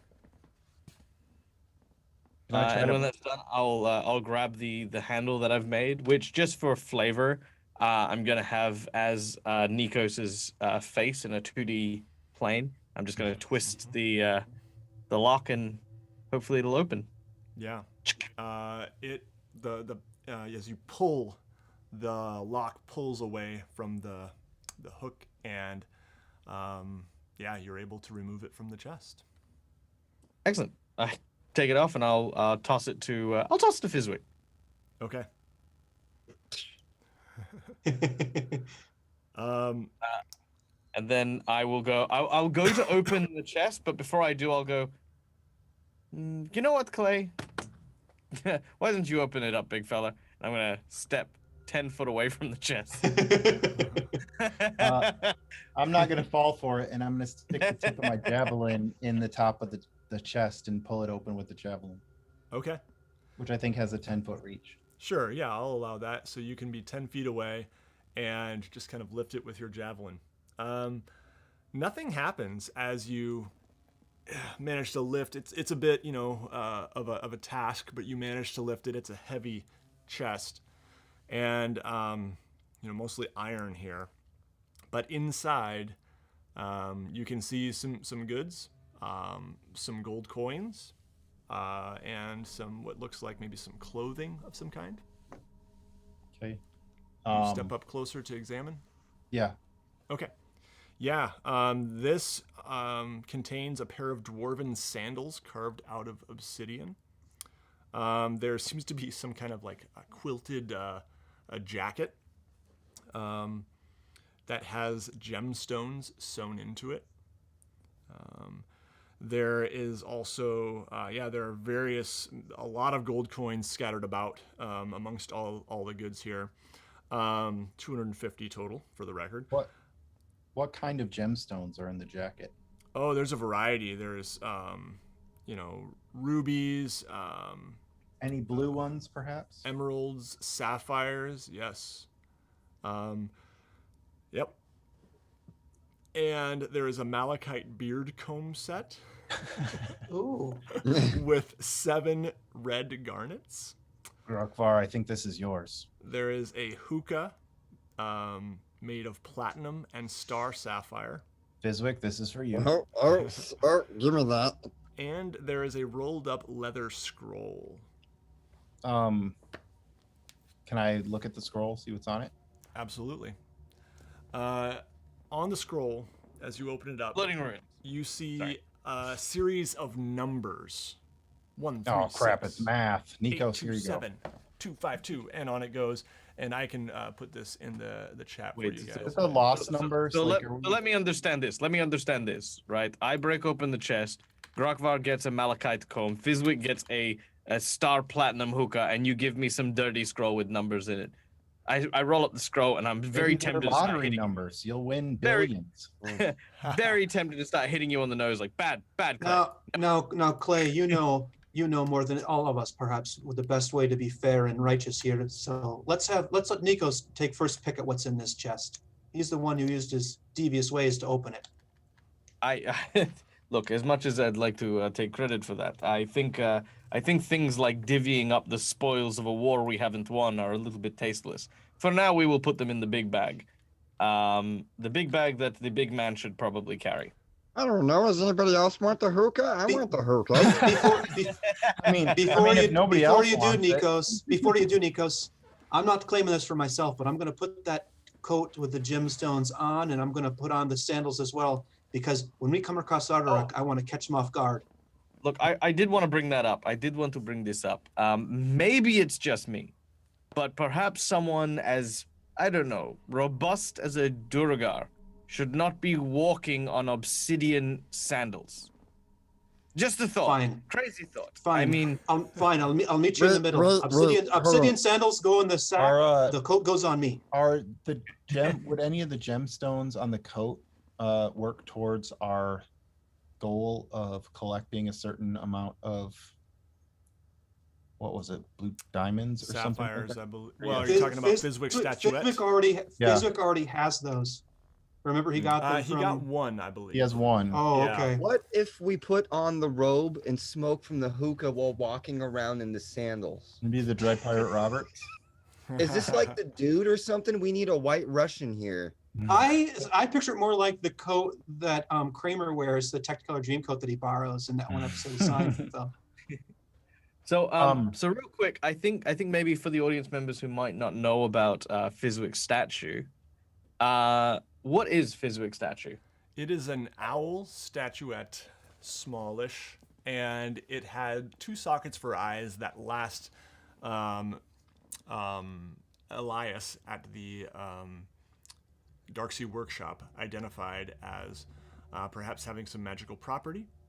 I don't remember if I told you more than that. If I did, feel free to chime in. But and needing 2 sapphires finely cut and enchanted in order to complete what it is capable of. Was there Yep, anything? And we've got else? one. Was there anything else in the chest besides the gold? Then. No, there was just the jacket, the sandals, the gold, the beard combs, the hookah, and the scroll. Okay.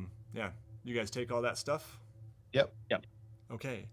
As you do so, the bottom of the chest goes and raises as if on springs. Oh no. And you guys hear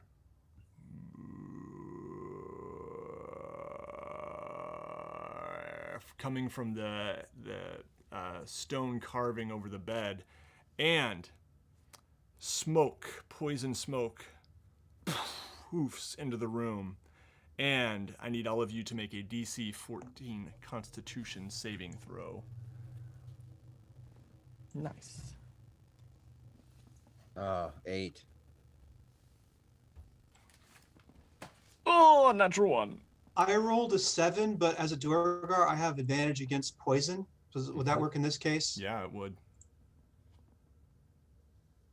Sorry. I got a You 9 said on my next a what roll. saving throw?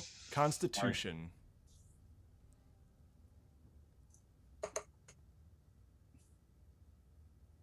12. Okay. Everyone takes 22 poison damage. Oh my Ooh. god, Fizwick's dead. No, I'm kidding. He's really close though. Fizwick is on the ground, convulsing. He's only got 2 hit points left. Sorry, how much was that? 22. 22. Ugh. I am also on I've got like 4 hit points left. And I think that is where we are going to take a break. Oh, thank you everyone for joining us. Just a reminder, Hero Forge is our sponsor. Check them out, heroforge.com. There's a link in the video description. Go make some custom miniatures and tokens and all that fun stuff. And we will be back very shortly. So stick around, everybody. Thanks for being with us.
everybody, we're back.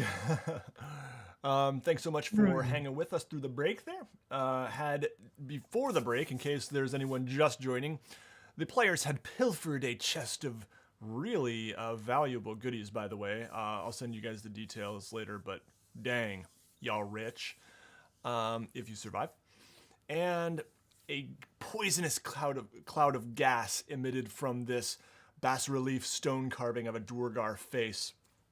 And everyone failed their save and took 22 points of damage. But I forgot to roll for Velin, so I am going to roll for her right now. Here we go.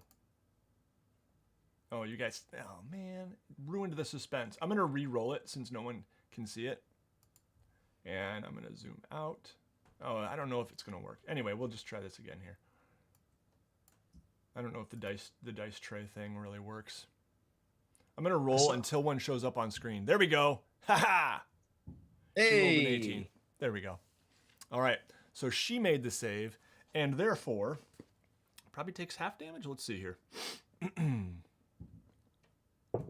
Usually. Yep. Okay. Whew. Very good. All right.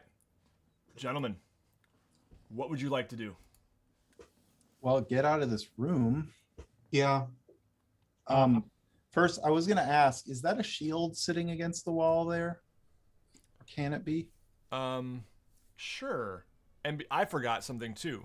You guys saw some beautiful dice during the break there. You need to go check out Darksea Workshop. There's a link in the video description. There's even a discount, I think, down there. My man Will now. here makes Not anymore. My man Will here makes beautiful handmade dice. You got to check them out. They are just getting this fantastic. business going. So go support a independent craftsman and get some of the best looking dice you'll ever see. Dang it! And also check out Dead Aussie Gamer YouTube and Twitch channels. We kind of talked about it before, but check out those links in the video description. Michael will be streaming some Hero Forge goodness. Just about, a little less than 24 hours now, right, Michael? Yeah, so it'll be 7 p.m. EST for the folks in the US and 7 a.m. Australian Western Standard, which is where I live. So yeah. Nice. Yeah. So check it out. All right. Good. Sorry, Ryan. What were you saying? You had asked me a question. I probably already answered it. Oh, the shield? Oh, yes. It is a shield. Absolutely. Okay. Can I grab it? Sure. It is very simple, not ornate, steel That's shield. my style. Mm-hmm. Okay. Got some very simple kind of pattern to it, probably. Sweet. But no emblem. So I'm going to react to this, and Nico starts coughing and spluttering violently. Blood sort of halfway in the coughing as he's sort of tries to force his way out of the room. Is the door's not sealed or locked or anything like that? No, it's not locked. And yeah, this poison cloud is hanging in the air here. So, yes. Yeah, he comes out and he just sort of eyes watering, coughing. He sort of crawls on his hands and knees as he's oh. I follow Nikos out, and then I look in there and see Clay. Are you gonna come out of there as well? Oh yeah. If there's anybody who is struggling to make their way out, I'll grab their arm and help pull them out. As soon as Clay makes his way out of there, I shove the doors closed. Let's just assume that he drug Fizwick out. Mm-hmm. He had Fizwick over one shoulder and Clay over the other, and Grukfar over the other. No, I didn't have Fizwick over his shoulder. I just grabbed his ankle and pulled. Yeah, just Okay. a leg. I just hoped the rest of him came with. His boot's falling off. I don't care. He's got his hookah.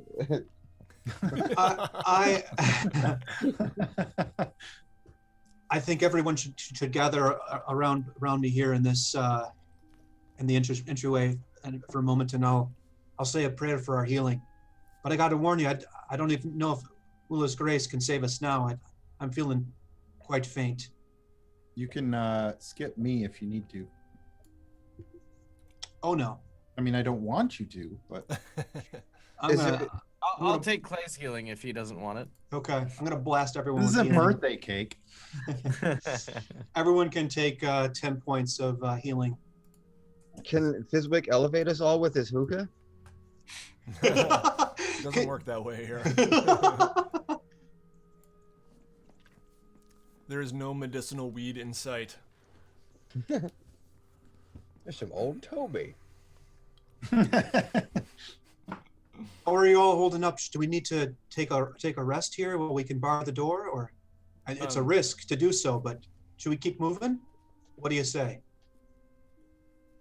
With a raspy voice, Nico says, I think that we might be okay for at least one more room, as long as we are more wary.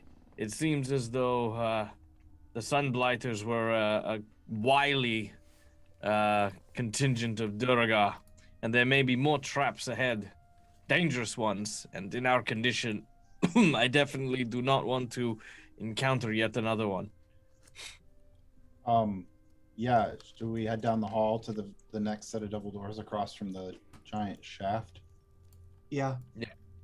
Okay. But now being extra careful, I want to listen and hear if I see anything. Do I hear anything behind the doors? You do. Go ahead and make a perception check. See what you hear. Okay. It's a party. 10. You can hear like some faint clanking, maybe sizzling. I think there's some work going on behind these doors. Can we smell anything like if it was like a forge or something, smoke coming, the smell of smoke or anything? Clay, why don't you go ahead and make a perception check too?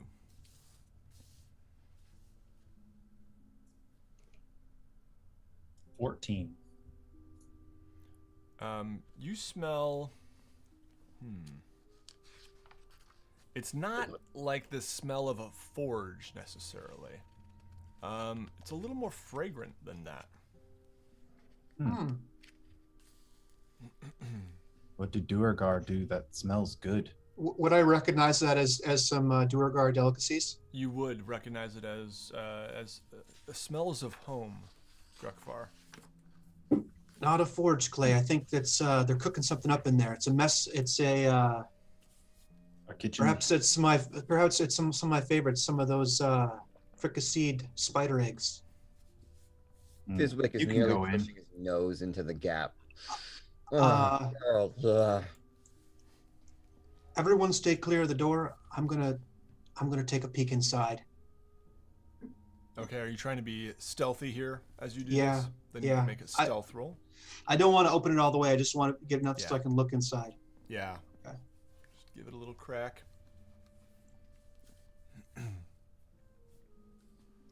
I rolled an 11, and I rolled a 12, and I got to take that 11 because I have disadvantage with my chainmail on. Okay. Yeah, you push the door a little bit, and you see a woman staring at you from seated at a table. A very old Duergar woman. Okay. And she says, "Come in." Okay. I come in and I say, Grandolfa, I presume? Yes, and just a moment here.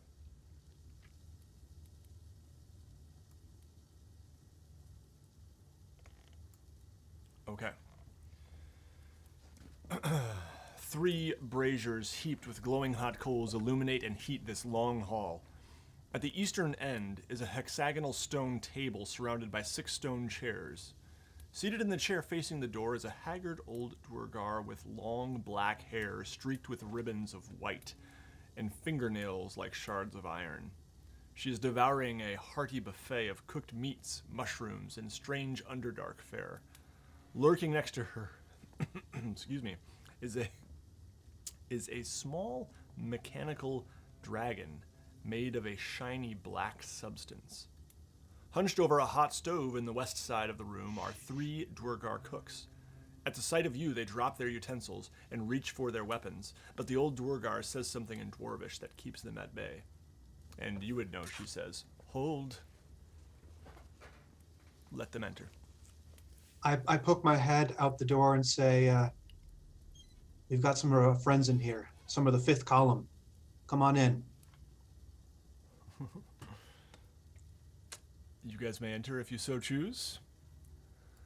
Yep. You also see appearing before your eyes Bruvo. Oh. And he says, "This may I present to you Grandolfa Musgart." She says, "Yes, yes. Please, sit down. Eat." The dog immediately jumps up on one of the chairs and starts eating whatever it can. The small black dragon actually pounces and probably, like shoos the dog away. I would imagine. The dog chases the dragon. They're about the same size, so yeah, it's a fun little game for a minute there. But Grandolfa says, "Hold your dog. This is very valuable." It's not my dog, but I whistle and see if he comes over. Yeah, he reluctantly does. He seems like wanting to play more with the dragon, but reluctantly comes over. Bruvo, I thought perhaps you turned on us when you disappeared from the fight, but I see now you made the wise decision and kept your intentions hidden from your comrades. Yes, that is correct.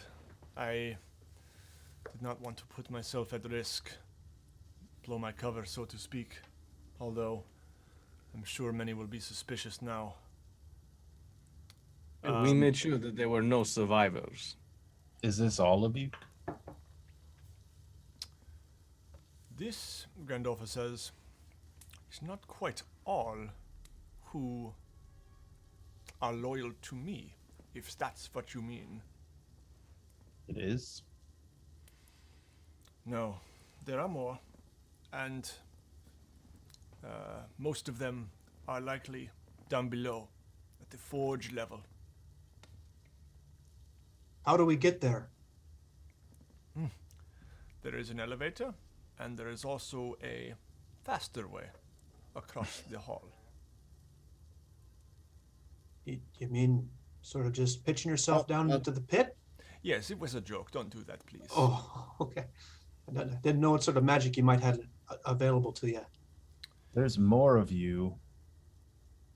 Why not stage a coup? How many others against you are there down there? There are many more. And yes, a coup is part of the plan. But easier said than done. You are a Duergar. Are you... what clan? Well, I call myself Sparkmantle, but that's a name I gave myself. I am, in fact, a Sunblight. And you don't recognize this face? She actually says, well, I am actually part of a different clan. I see. Invited here by Zardarok. But, most entertaining. Yes. Zardarok invited you? That seems to be more trust than he's normally capable of. An outsider? For what purpose? He wishes to marry me. Strike an alliance. It is... I am much older than him. And, but an alliance with my clan would be powerful for him indeed. I am stringing him along. He's too far gone. And where can we find him? I do not know. Some other part of the fortress. Up above, perhaps. or down below at the forges. What's up above? The gates that released his pet. Ah, we've seen that on our way in. Do you know of any way to stop it? I do not. I assume you discovered its flight plan. We did indeed. There are some... There was an earlier prototype. And I'm not sure what state it is in, but it can be found above. Is it active? That I do not know. Hmm. It is nothing like the monstrosity currently hurling itself toward 10 towns. Is it awake? I don't know. Hmm. If we were Well- to save 10 towns, which direction should we go? Up or down, in your opinion? You might have luck with the prototype if you go up, but it's iffy. And Zaldarak is most likely below. Hmm. So he must be stopped. Is he the one He is controlling insane. it? Or is it is it running on free will now? He has pre-programmed it to run along its path, sowing destruction. We will lend you our skills of battle, but what exactly have you to offer us in return to help us in this task? Well, if things are going well, my soldiers will join in when the time comes. Do I need to know a signal? Do they know who we are? If they see Zaldarak weakened in any way, they think there is a chance, they will attack. All right, then. If that's the case, I say we head towards where we believe Zardarak to be. But before we go, do you have any steeder eggs in here? I've got a As monumental much as I hunger. would like to condone this plan, I must protest, at least in part. The dragon is en route currently and is functionally completely automated. The only reason I attacked here was because it was, under my hope at least, there would be some means of halting the creature's advances. If that is no longer the case, then we need to really assess, is Zardarok our true goal here? Is defeating him going to bring an end to the destruction, or simply just allow for the dragon to take hold of 10 towns? I have to agree with Clay. I mean, I am Clay. I'm not I Clay, always you're agree- Clay. I always agree with me. I have to agree with Nikos. The dragon is the much more time-sensitive target here. Is there any way to unbind it from its instructions in this fortress? Or can we assume that destroying it is the only way to stop it? I am under the assumption that whatever is the program is internal. There is nothing here. But I could be wrong. I What- was not let in completely. Also, I was given this little gift from Zardarok, and the little The remote dragon control. jumps up onto her lap. Is she implying, DM, that the prototype might be programmed as well to attack the other dragon? Yeah, I think that's what she's implying. Yep.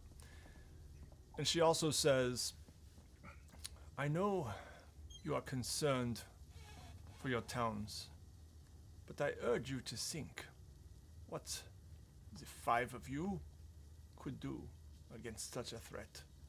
And perhaps the moment is ripe, right now, to take down Zardarok.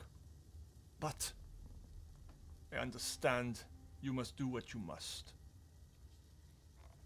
Grandolfa, that is what you want, and that's what I want as well. But I'll Thank say you. this. I only want to make contact with Zardarok today if I believe that that could have some use in stopping the dragon. And if that's not the case, I suppose we'll be on our way. But I'll ask you, what are you going to tell Zardarok when he wonders why half his force is dead? I have a plan for that. And she takes up this big bottle of just foul smelling, and you would know it to be like this mushroom liquor, and just starts chugging. If there's any chance that we can I was very it's a little chewy, huh? I extend my hand so she can pass it over to me. Yeah, and I'll leave it to you whether So I can whether just you swig. enjoy this, but yeah, I mean, to most palates, it would be absolutely disgusting. It's probably one of those things that even among the Duergar, it's like, you know, it's like sauerkraut. You like it or you don't. I love sauerkraut, for the record. But anyway, I'll give it a good solid shot just for camaraderie. yeah, absolutely. She smiles. Okay. Well, Grukvar's here wasted. Maybe the 4 of us, sorry, with Valin, should see if there's any way to use the smaller dragon. If we can activate it to attack the dragon, it might buy some time for the city to prepare. This is like Independence Day. We just got to send a virus into the other dragon. There you go. Perfect. You just nailed it. Exactly. It'll fly right up its belly. Well, all I right. think Zardarok can wait. In, Saving all of the people Well- of the 10 towns is priority. well, on that particular note, I think I have a plan. The dragon may have a means of helping, and she makes a good point. The five of us, even if we were to return to 10 towns, damage will have been done, and there is only so much we can do, especially in our current state. We are worn, we are weary, but if we have any hope of programming or altering this little dragon, we will need the help of one of the Duraga engineers who is working on it. To that end, the quickest way to do that would be to attain control of the engineers. Through this coup, we may be able to do so, defeating Zardarok and his forces might also demoralize enough of them that part of it would be sharing this information, which, of course, if you, Grandolfa, are happy to oblige, we will enlist the aid of whatever engineer wishes to not end up in the furnaces to use your little creature to defend the towns against the oncoming attack. Valin, you seem to be interested in what we're doing and have magic abilities. What do you say about all this? She says, I go where you go for now. Our interests align for now. And I do have an interest in aiding the cause of saving 10 towns. Can I make an insight check? Yes, you can. See how on the level she is. Mm-hmm. I still have no idea why this random old woman is here. I know. Oh, well, you know what? I don't really care. I got a 3. She did say, she said she's here to, she came here like basically to court Zardarok and to marry him. No, Oh, this no, is not her. Velen. Oh, Yeah, oh okay. Elaine. Yeah, There's too many I old know women in why. this room. I can't remember which is which. Yeah, no, I know why Grandolfa said Okay. that makes sense. Okay. It's like up until this point, you know, it was like, you know, random survivor in the wilderness saying, "Oh my God, I saw a dragon. Maybe I can help." I And see it's what like, I see what you're saying. When she's Grugvar not gets all confused when there's ladies in the room. when she's not speaking, I forget she's there because she's a book. So I will Jesus, say, I look. think I told you last time. Maybe I didn't, but if not, whatever. I will tell you now. She actually followed you from East Haven. Yeah. And she also says, I could use some friends, we'll say. And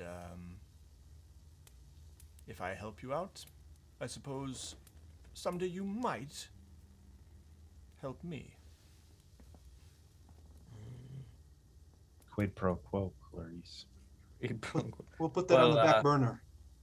Indeed. well, we will weigh and measure the value of everyone. He says, looking at Grandolfa, including yourself. Once Zardarok is defeated and the dragon is quelled. For now, I think our best bet from where we currently are is to defeat Zardarok, get the engineers, do something with the little dragon, and try to make haste. Though I do have a request, and Grugvar, the only word that I will heed on the matter will be yours, because, quite frankly, I think whatever happens here, justice will need to be served for the damages that the dragon will undoubtedly wreak. Zardarok should face surface world justice. Someone will need to be brought to bear for the responsibility of all the destruction. And if we turn up and simply say they need to take our word that the one responsible is dead, there will be much dissatisfaction from those whose lives have been affected by it. I completely understand. And you should feel free to take his head and his crown back to 10 Towns with you. I'm certain he won't come peaceably, so that probably will be the only answer here. If he does as much damage as I think he's going to do, that would be the least that he deserves. Good. As long as we are in agreement. For now, In which case, now, I wonder if it wouldn't behoove us to send a couple people up to check out this dragon contraption while the others go down and investigate and get the lay of the land down below. By others, do you mean us, Clay? Or do you mean a contingent of our allies here? I would assume this is me now. I would assume that they know already what's going on downstairs and upstairs. But for us to sort of assess our next steps, Perhaps they can clear a safe way for us and make it so we don't have to swing our weapons quite as what's often. to say there isn't a more pliable Duergar upstairs already with the thing that can help us do what we need? Grandolfa, would that be possible? There are likely to be some workers up there, mechanics of sorts, who just recently released the construct. And would they know how to release a second one so that it does our will? If they are still there, perhaps. we would need to bring them onto side, and to do that, we need to defeat Zardarok. So let us leave those engineers to their whatever they're doing up there, defeat Zardarok, and then approach them once we have the foothold here, with Grandolfa being instilled as the new leader. So time is of the essence. The faster we deal with the dragon, the more lives we save in the 10 towns. Yes, and I believe this is the fastest method. Let us make haste, Grandolfa. What's the quietest way downstairs? The quietest way, well, you could descend through the large gaping hole, but it is more dangerous. But if you had climbing gear, sturdy ropes, that is one way. You know what? The I other think, way is the elevator. And Does that any- Is there any- perhaps is Is there any water in here, like barrels of water? sure, yes, there are. I believe that Clay and myself will be able to make a feasible way down the large shaft. I should warn you that if he happens to be in... You see, it is this thing. It is quieter, but it also opens out into the largest chamber, the forges, and there are very likely to be Duergar there. The elevator may be monitored. There may be soldiers waiting at the bottom when you get there, but it is a smaller, more isolated space. Probably not unusual for the elevator to be run either. Correct. Might not. They would not be waiting for you per se, but waiting to catch the next elevator up. But we would be able to get the drop on them. Indeed. Most likely. Unless there were Grandolfa- any invisible Duergar who slipped away. Did we know if the elevator was up or down when we saw it? We couldn't tell, I don't think. Yeah, you couldn't tell. You didn't see it. You just saw the chain kind of going, Okay. you know. Yeah. Grandolfa, chains. do you have any abilities to mend wounds or injuries? That's a good question. We have recently suffered some Yeah, some here, drink this. rather corrosive effects of one of the traps left behind by Vardarok. Yes, you look a little ill, to say the least. Okay, let's see. Feels like shit. Unfortunately, she does not. Does no. Velen have any? I mean, we can tell she's has our arcane powers. Yeah. Does she have feather fall or anything like that we could use to like do a slow no, drop? We've got a way down. That's fine. Okay. I will say this as well. Grandolfa, if you want us to work with you, then you're going to have to work with us as well. There are still areas within this very floor that are not yet secured of those loyal to yourself. I request that you and your people ensure that this area is taken, and we will deal with Zadrok directly. My men here are not soldiers, but they are capable of perhaps getting the jump, and she looks back, on any unsuspecting comrades of theirs. So we will do what we can, certainly. You should know We have cleared that the. Sorry, I was going to say we have cleared the barracks and the entryway already, so the majority should be taken care of. Indeed. And the chambers further on are the bed chambers of Zardarok's sons. And the one across the hall, a little ways, don't touch the armor. Is there anything of value in these rooms that might help us in our attempt to confront Zardarok? There perhaps could be, but as you have experienced, security measures are often taken by Duergar. We are a greedy lot. I know Very it all well. too well. This runs counter to our attempt to be hasty, but perhaps if we need any more strength to be built up before we continue down, perhaps we could take a short rest, knowing that our allies here could make sure that other Duergar who are unfriendly stay clear of the barracks area while we rest. Does anyone need to do so? And I would say, as you guys have been eating, you could count this as a short rest if you want to. You're all Okay. I mean, I assume you guys are eating. There's some meat. There is also in the center of the table, interestingly enough, let's see here. Where'd it go? How many hit points do I get back for that? So you can roll if you are level 4. You guys are level 4, right? Mm-hmm. You can roll up to 4 hit dice. So you need to find what your hit dice is. But if you click on like, for a rogue, I think it's a D6 or D8. It's D6 probably. Okay, I'm trying to find out where the food is here. What's on the table? The main course is a cooked intellect devourer. Its brain body stewing in its own juices in the middle of the table.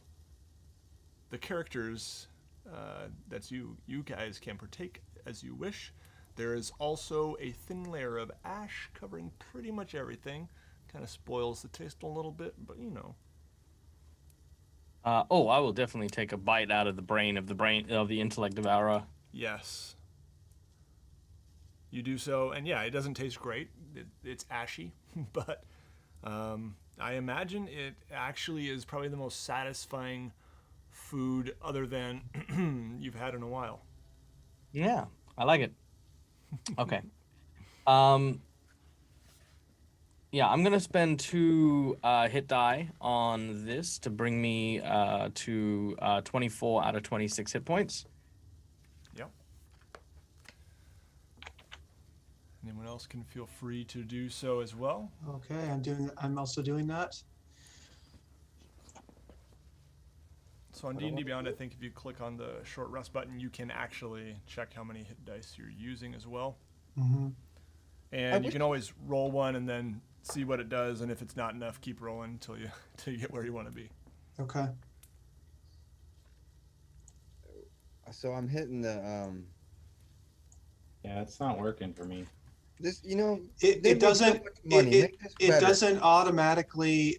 At least mine didn't automatically reset. It didn't like roll the die for me. No, you have to roll. I had to do that myself. die, It's just yeah. keeping track of how many you've used. Gotcha. Yeah. So if you check 2 boxes, go ahead and roll 2 d6s and see how many hit points you get from that. On our D12s. Yeah, for Fizwick. So you can just Okay, roll a how many D6. boxes do I? Why do they have to make this so complicated? How many boxes do I check? I did 2 for 19. So it depends how many hit dice you want to roll. I would try Like, rolling 1. I've got 2 hit points. I want to roll all the hit dice. Okay, so yeah, I would say roll 2, see what you get, and then if you want to keep going, roll more. Or no, wait, that was before the poison, right? That Gruckbar healed us. Yeah.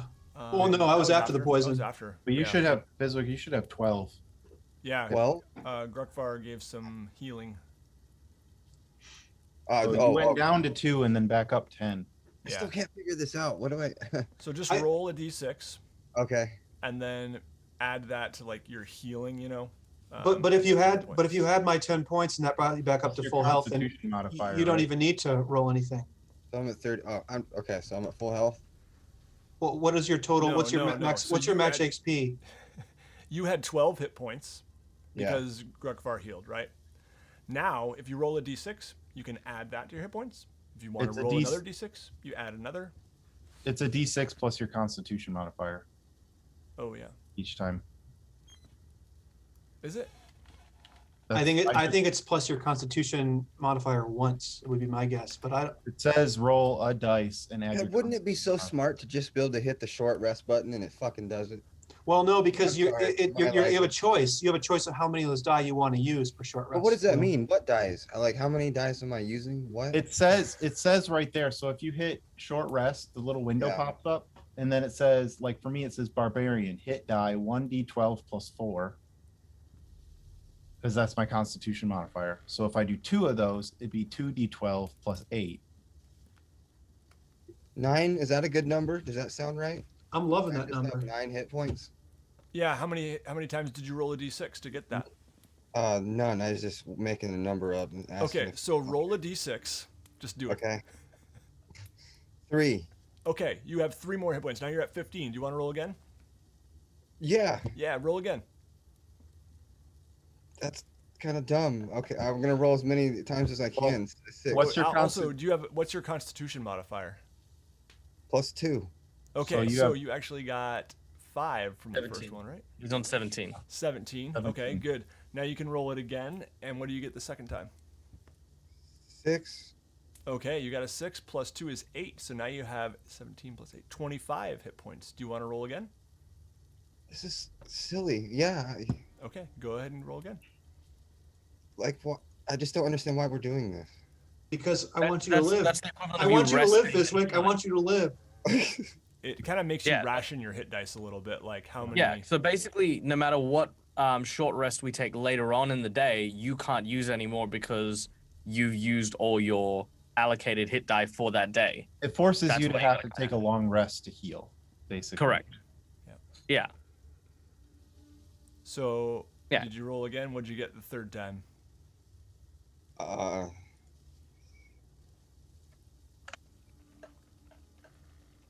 2. Plus Okay, 2 is that's plus 4. 2 is 4, so now you're at 27. 29. 29. 29. 29. 29. Okay. Do you want to keep going? You want to do your last hit die, or are you good? Yeah, let's keep going because Okay. Yep. I don't get it, and I keep getting more hit points. So yeah, like Wait, let's just how keep many going. hit? What's your max hit points? 31. 31. Okay, I so would you're at say- 29 out of 31. I would say don't You- waste your last hit die. Yeah, you just only let it need- go. Yeah, that's 2 more hit points. That's not that big of a deal. Hold on to that one before we go to the kitchen in the basement that Grandolfa 2 is in. Grandolfa, the sequel. Mm-hmm. All right. So Even more Grandolfa. what would you guys like to do? all right. So after the conversation with Grandolfa, I guess the first question is do we want to check those other rooms or do we want to head straight down? I don't see a point of checking the other rooms, especially if it's like, meh, it might help or not. My only concern would be that we might be followed by somebody who's in those rooms right now and is aware of us somehow. That's why we've arranged with Grandolfa to secure this floor. Yeah. Yeah, but did she Grandolfa, promise to do you do know that? if She was anybody's in those rooms? very evasive. She was very Look, evasive. again, regardless, either we trust her or we don't. You know, we can't mean, sort of like, no, oh yeah, she we'll said trust her for like, she we'll said trust we her to just- rise up against Zardarok, but not trust her to secure this floor. That's You know not what I mean? Like, mean. She said they're not soldiers. They can't. Basically, she said they can't do that. But you know what? Let's just go down there. 'Cause So Grandolfa, is there anybody in those rooms that you know of? Not that I know of, but it is not out of the realm of question. Zardarok's sons have been gone for quite some time. yes, we're quite well aware of what their current situation is. At least one of them. all right. No, So at least 2 of them. Nikos is Oh, 2? okay. So heading down seems to be the prominent vote. Fizwick, same thing. Oh yeah, come on, let's slide all the way down the shaft. Yeah. Okay. So Nikos is going to ask for Clay's assistance, and what we're going to do is I'm going to break or ask Clay to Oops, that's break not Clay. open a barrel of water. Hold it. and then- Hold it. I'm Grandolfa gonna- said if we we're dropping into the middle of the fray if we go down the big Yeah, shaft. I would just as soon take the elevator. Well, again, this is like the monitored elevator is a guaranteed fight. What I'm going to do here is once we break open the barrel, is create an ice slide, as it were, with anchor points to the side of the shaft, so we descend at a controlled rate. Once we get to the bottom of the shaft, but before we get into the chamber, making a stealth roll to just be on the ceiling of that room once we get to the bottom. Are you relying on me to freeze the water? Because I can't freeze. I that don't need much to, water. but I mean, if you want to help, you can. I can't. Overrule card. I We're can- I doing can- I the can water freeze the water. slide. We're doing the water slide. It's not up for debate. So I will say, this goes down a long ways. I mean, Fizwick got the impression is about 100 feet. Yeah. So maybe what I more. want to do, So what I want to do is I want to create the slide as Clay is turning the slide to water. So the water is coming down, and I'm freezing it when it gets to the end. So we only need 1 barrel of water. So it's not creating a full ladder, the 100-foot. It's creating maybe like a 10, 15-foot spiral that we're both melting and freezing simultaneously. Because he's got the ability to turn water to ice and ice to water, as do I. So it's just about doing it from both ends at the same time. That's a really sophisticated maneuver, Nikos. What happens if a mistake is made mid shaft? Then I guess we're gonna see whether or not Duragar can fly. But more specifically, Nikos will use his patented catchphrase: "Only the weak prepare for failure." Come on, No, I water can- slide, water slide, water slide, water slide. Come on, shut My up. own Nikos, my own family calls me traitor, so you can't make me feel insecure with a verbal slap So- like that. Oh, You're it's not about you. I am from Thay. Thay is a realm of conquerors and champions. And since the day I was born, I was beaten into this one particular beholden ideal, and that is, of course, failure is a luxury of the weak. What do you say I take the elevator and meet you down there? If that is what you desire, we're not entirely sure if they'll come out in the same spot. But have you so little faith in your No, in your it's a team? good idea. Let's use Grukfar as a distraction. Go ahead, Grukfar. Go on now. Go, water slide, water slide, water slide, water slide. Come on. All right, Fizwick, I'll put my life on the line for you, for your Well, let's make a good scene. for your amusement.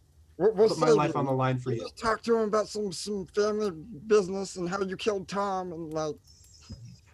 Also, to put the player's mind at ease, I do have an emergency contingent should this not work. Depending on me. Yeah, it's all Fizwick. Yeah, basically, I just Uh-oh. grab him and inflate Fizwick, and then create bonfire, and we have like a little goblin zeppelin. All right, just tell me when to jump on the slide in that case. All right. So Clay, are you okay?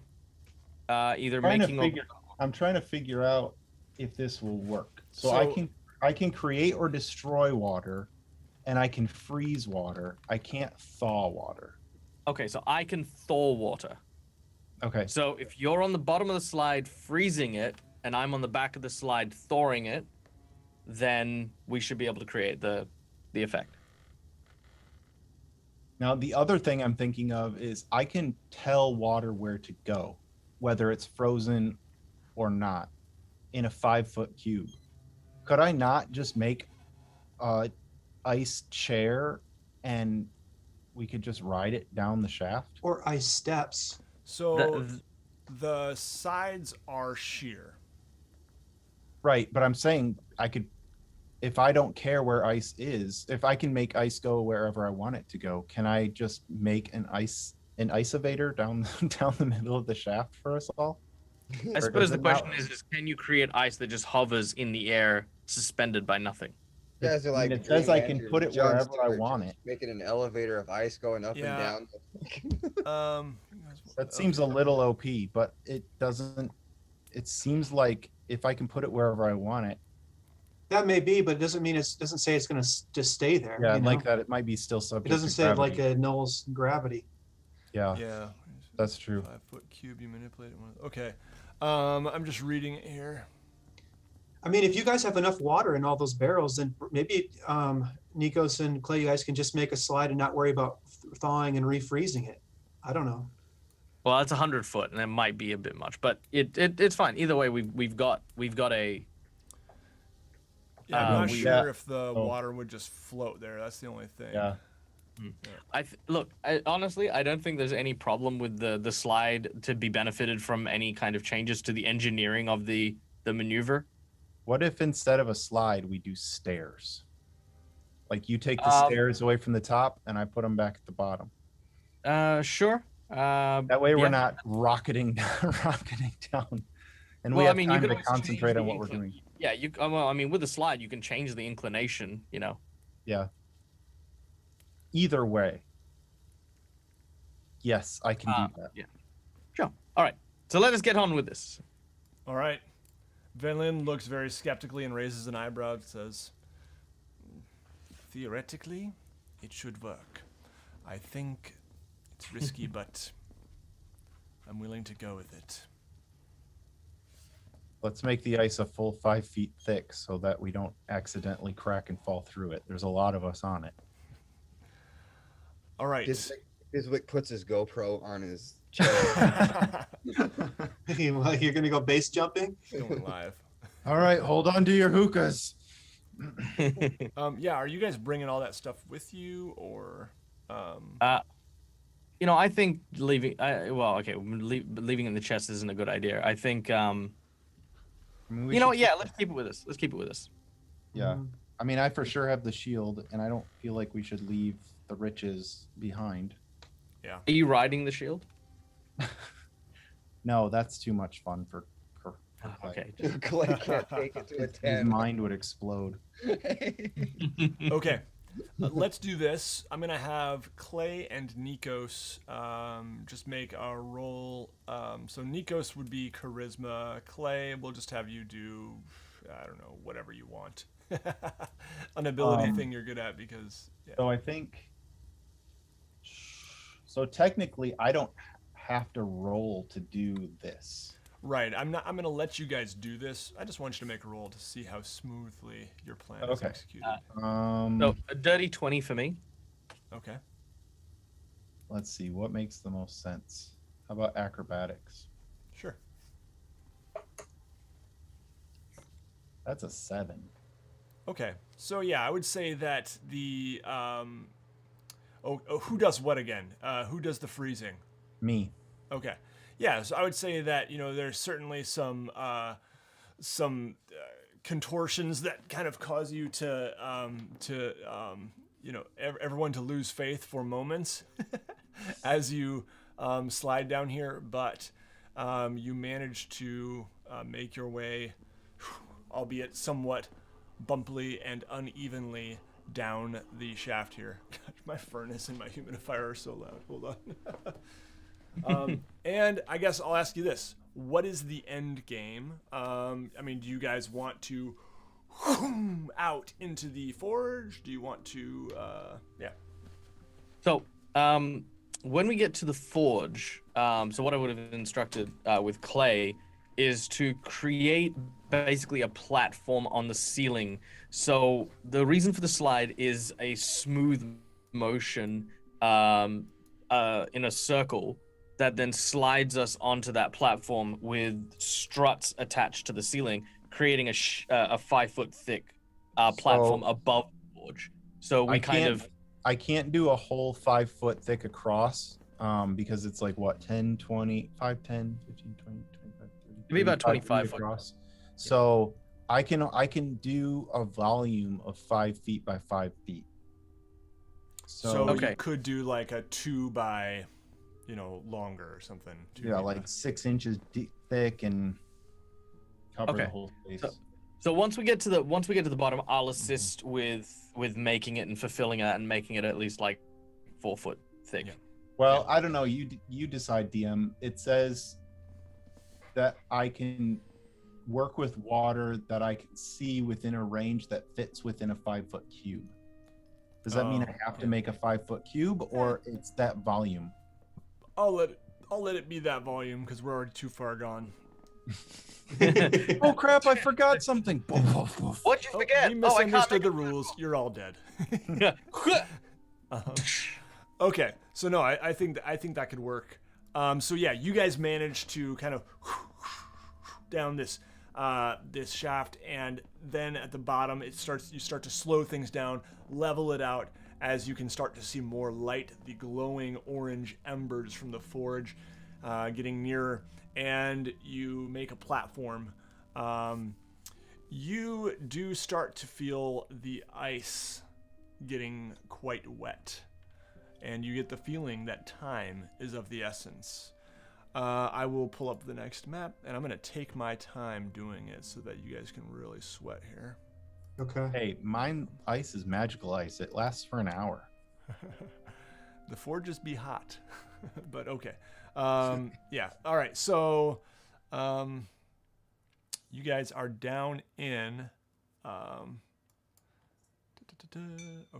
New map. And let's get this going here.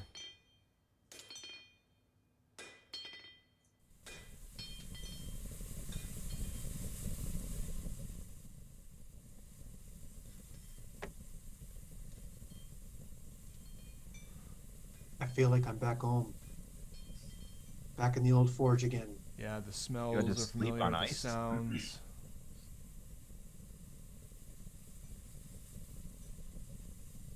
Sounds like a Monday. Okay. So, Whoa. You guys see, actually, you probably wouldn't see this. Yeah. Okay. Anyway. Oh, I did the wrong thing. It's a desk. Okay, there we go. But you guys can see several, a lot of movement, we'll say. There are directly below you almost. You guys are right above this circle to the south, okay? Right here. And directly below you, you can see two Quaggoth, these kind of greenish hulking figures, and you can see across the way a lot of Duergar on raised platforms. Yeah.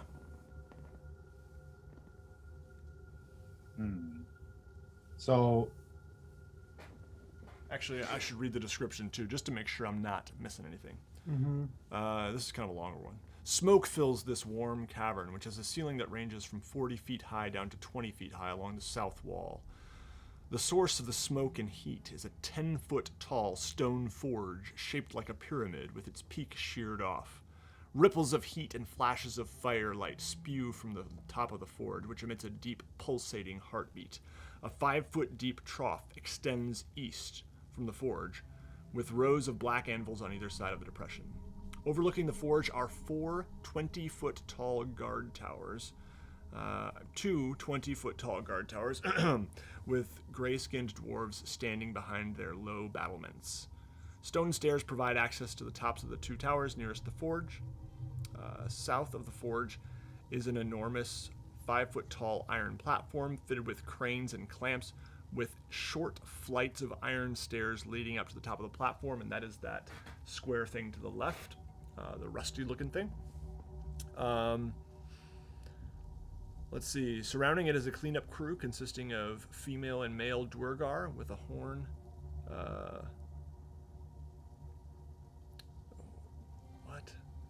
Surrounding it is a cleanup crew consisting of a female Duergar with a horn. There we go, that kind of horn. I get it. And 6 hulking bipeds. Those are probably Nikos and Grukvar would both know that these are Quaggoth. They're white stained. They're white fur stained with soot. They're tossing scraps into a cylindrical container.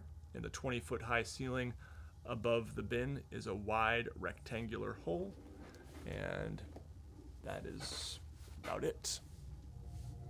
You guys wouldn't be able to see that hole, I guess. But yeah. So how far off the ground are we? You are about 40 feet off the ground. So 35 from the top of that platform. Yeah. Okay. Okay. Well, now we got to go down. Yep. Now the question is where do we want to come down? I think we'll be fine here. The elevator. The elevator?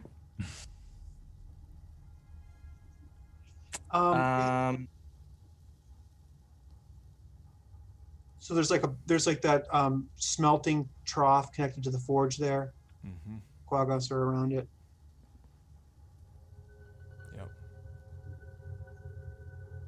Is that in the middle going, the depth of that is that going in?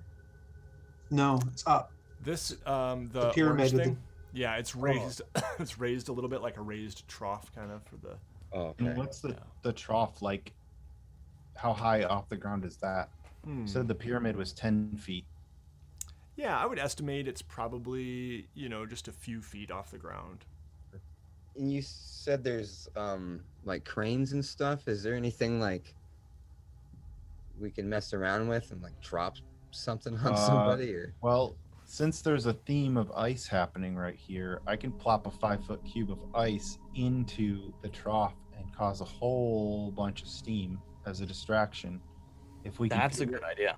If we can figure out how to get down from here. I mean, we're 40 feet in the air. So you guys, I'll just kind of draw on the map here exactly where you guys are. You are right. Oh, let me just draw it. There we go. Right here, right now. Okay. Mm-hmm. Okay. So I think And we I can. just have to be able to see where I put the water. So as long as I can see the trough, I can plunk it in there. That'll get us started. I could also enlarge, and then I'd be able to have Oh, strength now you can advantage. enlarge? Well, yeah, I can always enlarge, but it doesn't make sense for me to use it in battles. It's not that helpful. Okay. But I could enlarge, and then Clay, you could help me. We could overturn that trough as well, or try overturn it. If we wedge some metal bar or something underneath it. You could enlarge and drop down the hole and catch us all, so we don't fall and die. I could do that. I mean, I might die in the course of falling. Well, Oh, yeah, I well- guess. I mean, you're 10 feet Okay. large. As you Okay, so- guys are, you go ahead first, Michael. Okay. I was gonna say. So I think for now we need to keep it nice and simple. Clay drops the ice into the trough, create the steam cloud, gives us cover. That'll draw the attention of the Duragar and the Quagoth. Were they Quigoth? Or Quagoth. And these kind of And draw the attention hulking creatures. Yeah. Meanwhile, I think we approach from the south and start taking them down one by one. Before we get into that, I might, because I can use my telepathy to command, I might try to command one of the Quagoth to turn on the Duragar, and that might set the Quagoth against the Duragar, maybe. The So, question still remains: is how are we going to get down from here? same way we got down here. Yeah, you could technically use that same method. This might complicate things a little bit, but that's my job. Yep. Just a moment, sorry. As you guys are just kind of observing here, you hear a booming voice, and up on the platform appears a Dwargar dressed in fine furs, albeit very soot-stained. He has a large, too bad he blends in so well to this, but he has a large black crown, jagged, and a large black gauntlet on his hand, and he kind of is observing here and steps up and begins shouting, "Hey, hold that! Let it go now! Pick that up!" And in a commanding voice, I got a button. booming voice. And Grukvar, you would recognize this as Zardarok's Sunblight. There we go. That's the old man right there. And that is where we're going to end the session. I'll let you guys continue to strategize, via our chat if you want to. But is there any, I don't know. Does that change things? Do you guys want to talk about it briefly now, or should we just end it? I just had an idea. Yeah. What if instead of freezing a slide down, since it's only 40 feet, what if we freeze some, like the rope to the wall? And that will, a 5-foot chunk of ice frozen to the wall should be enough to support us all as we slide down quietly. Like a Without fireman making- pole? Yeah, without making a big visual scene. Well, I think- if there's steam, there'd be no visual thing. To most of them, but Zardarok is well within visual. Oh, I us. think we should go for a Zardarok to begin with. I think we should just like stacks on. Is it? Did you say it was smoky in there to begin with? Yeah, it's pretty smoky. Is steam going to help us in that way, or is steam just going to simply create more kind of like ruckus that draws attention to us? If they're like, "Hey, what's going on? There's steam coming out Well, of they here." would never see where it came from because I can instantaneously plop a thing of ice in. I think not that like it that went Michael's across. right though, because no matter even if we do that, that might help us with some of the Duergar and some of the Quagoth. But like, I'm pretty sure Zardarok's going to see us given his position and where that entry point is. Could Yeah. Grukvar enlarge and throw me like Spider-Man just because it'd be fucking cool? That'd be cool. That'd be cool. Can you? I mean, can you I'd get I'd Lars rather on the way have down? one Zardarok to deal with and have a bit of a cushion and confusion for everybody else in the room. I think the best confusion would be is if Michael used his telepathic powers to try and convince one of the Quagga to attack Zardarok, just to occupy him Yeah. for So I'm thinking, our entrance in. yeah, so I'm thinking the one just to the north of Zardarok. I'm gonna try to command it to attack Zardarok, and then we'll try and coordinate an attack with it. So hopefully the watchtower with those Duergar, if they've got any ranged attacks, they'll go for that Quaggoth. While Maybe we there's some friendly Duergar in the mix too. That's maybe, true. yeah, hopefully. Okay. Yep. Sounds like you That- guys yeah, have that's the the- beginnings that's of a the plan. plan. Yeah. Yeah, I like that's it. the- All right. We'll completely change by next Tell week. us in the chat how dumb you think it is. Very good. Well, excellent. Thank you guys for hanging out in the chat, everybody, and to my awesome players. Thanks again for playing. This was cool. This was a fun dungeon crawl. Lots of well, a little bit of combat, lots of good classic dungeon tropes, traps, and stuff like that. So. Good stuff, That and trap- I look forward to next time continuing our journey through this quite large fortress here of Zardarok Sunblight. Make sure you check out Hero Forge, our sponsor, once again, heroforge.com. Thanks so much to them. And yeah. Patreon.com/WASD20 if you want to get access to weekly live map drawing streams, but relevant to this campaign, I do campaign diaries after every single session. So come hang out with those two and check it out over at patreon.com/WASD20. Don't forget to tell me who you want to see Clay fight. Oh yes, do chime in with that little diorama scene big going up. to be made. All right, cool. Have a great one, everybody. Peace. Where's OBS? Fail. Awkward. I'll wave again. Should we duck? We're not here. Very cool.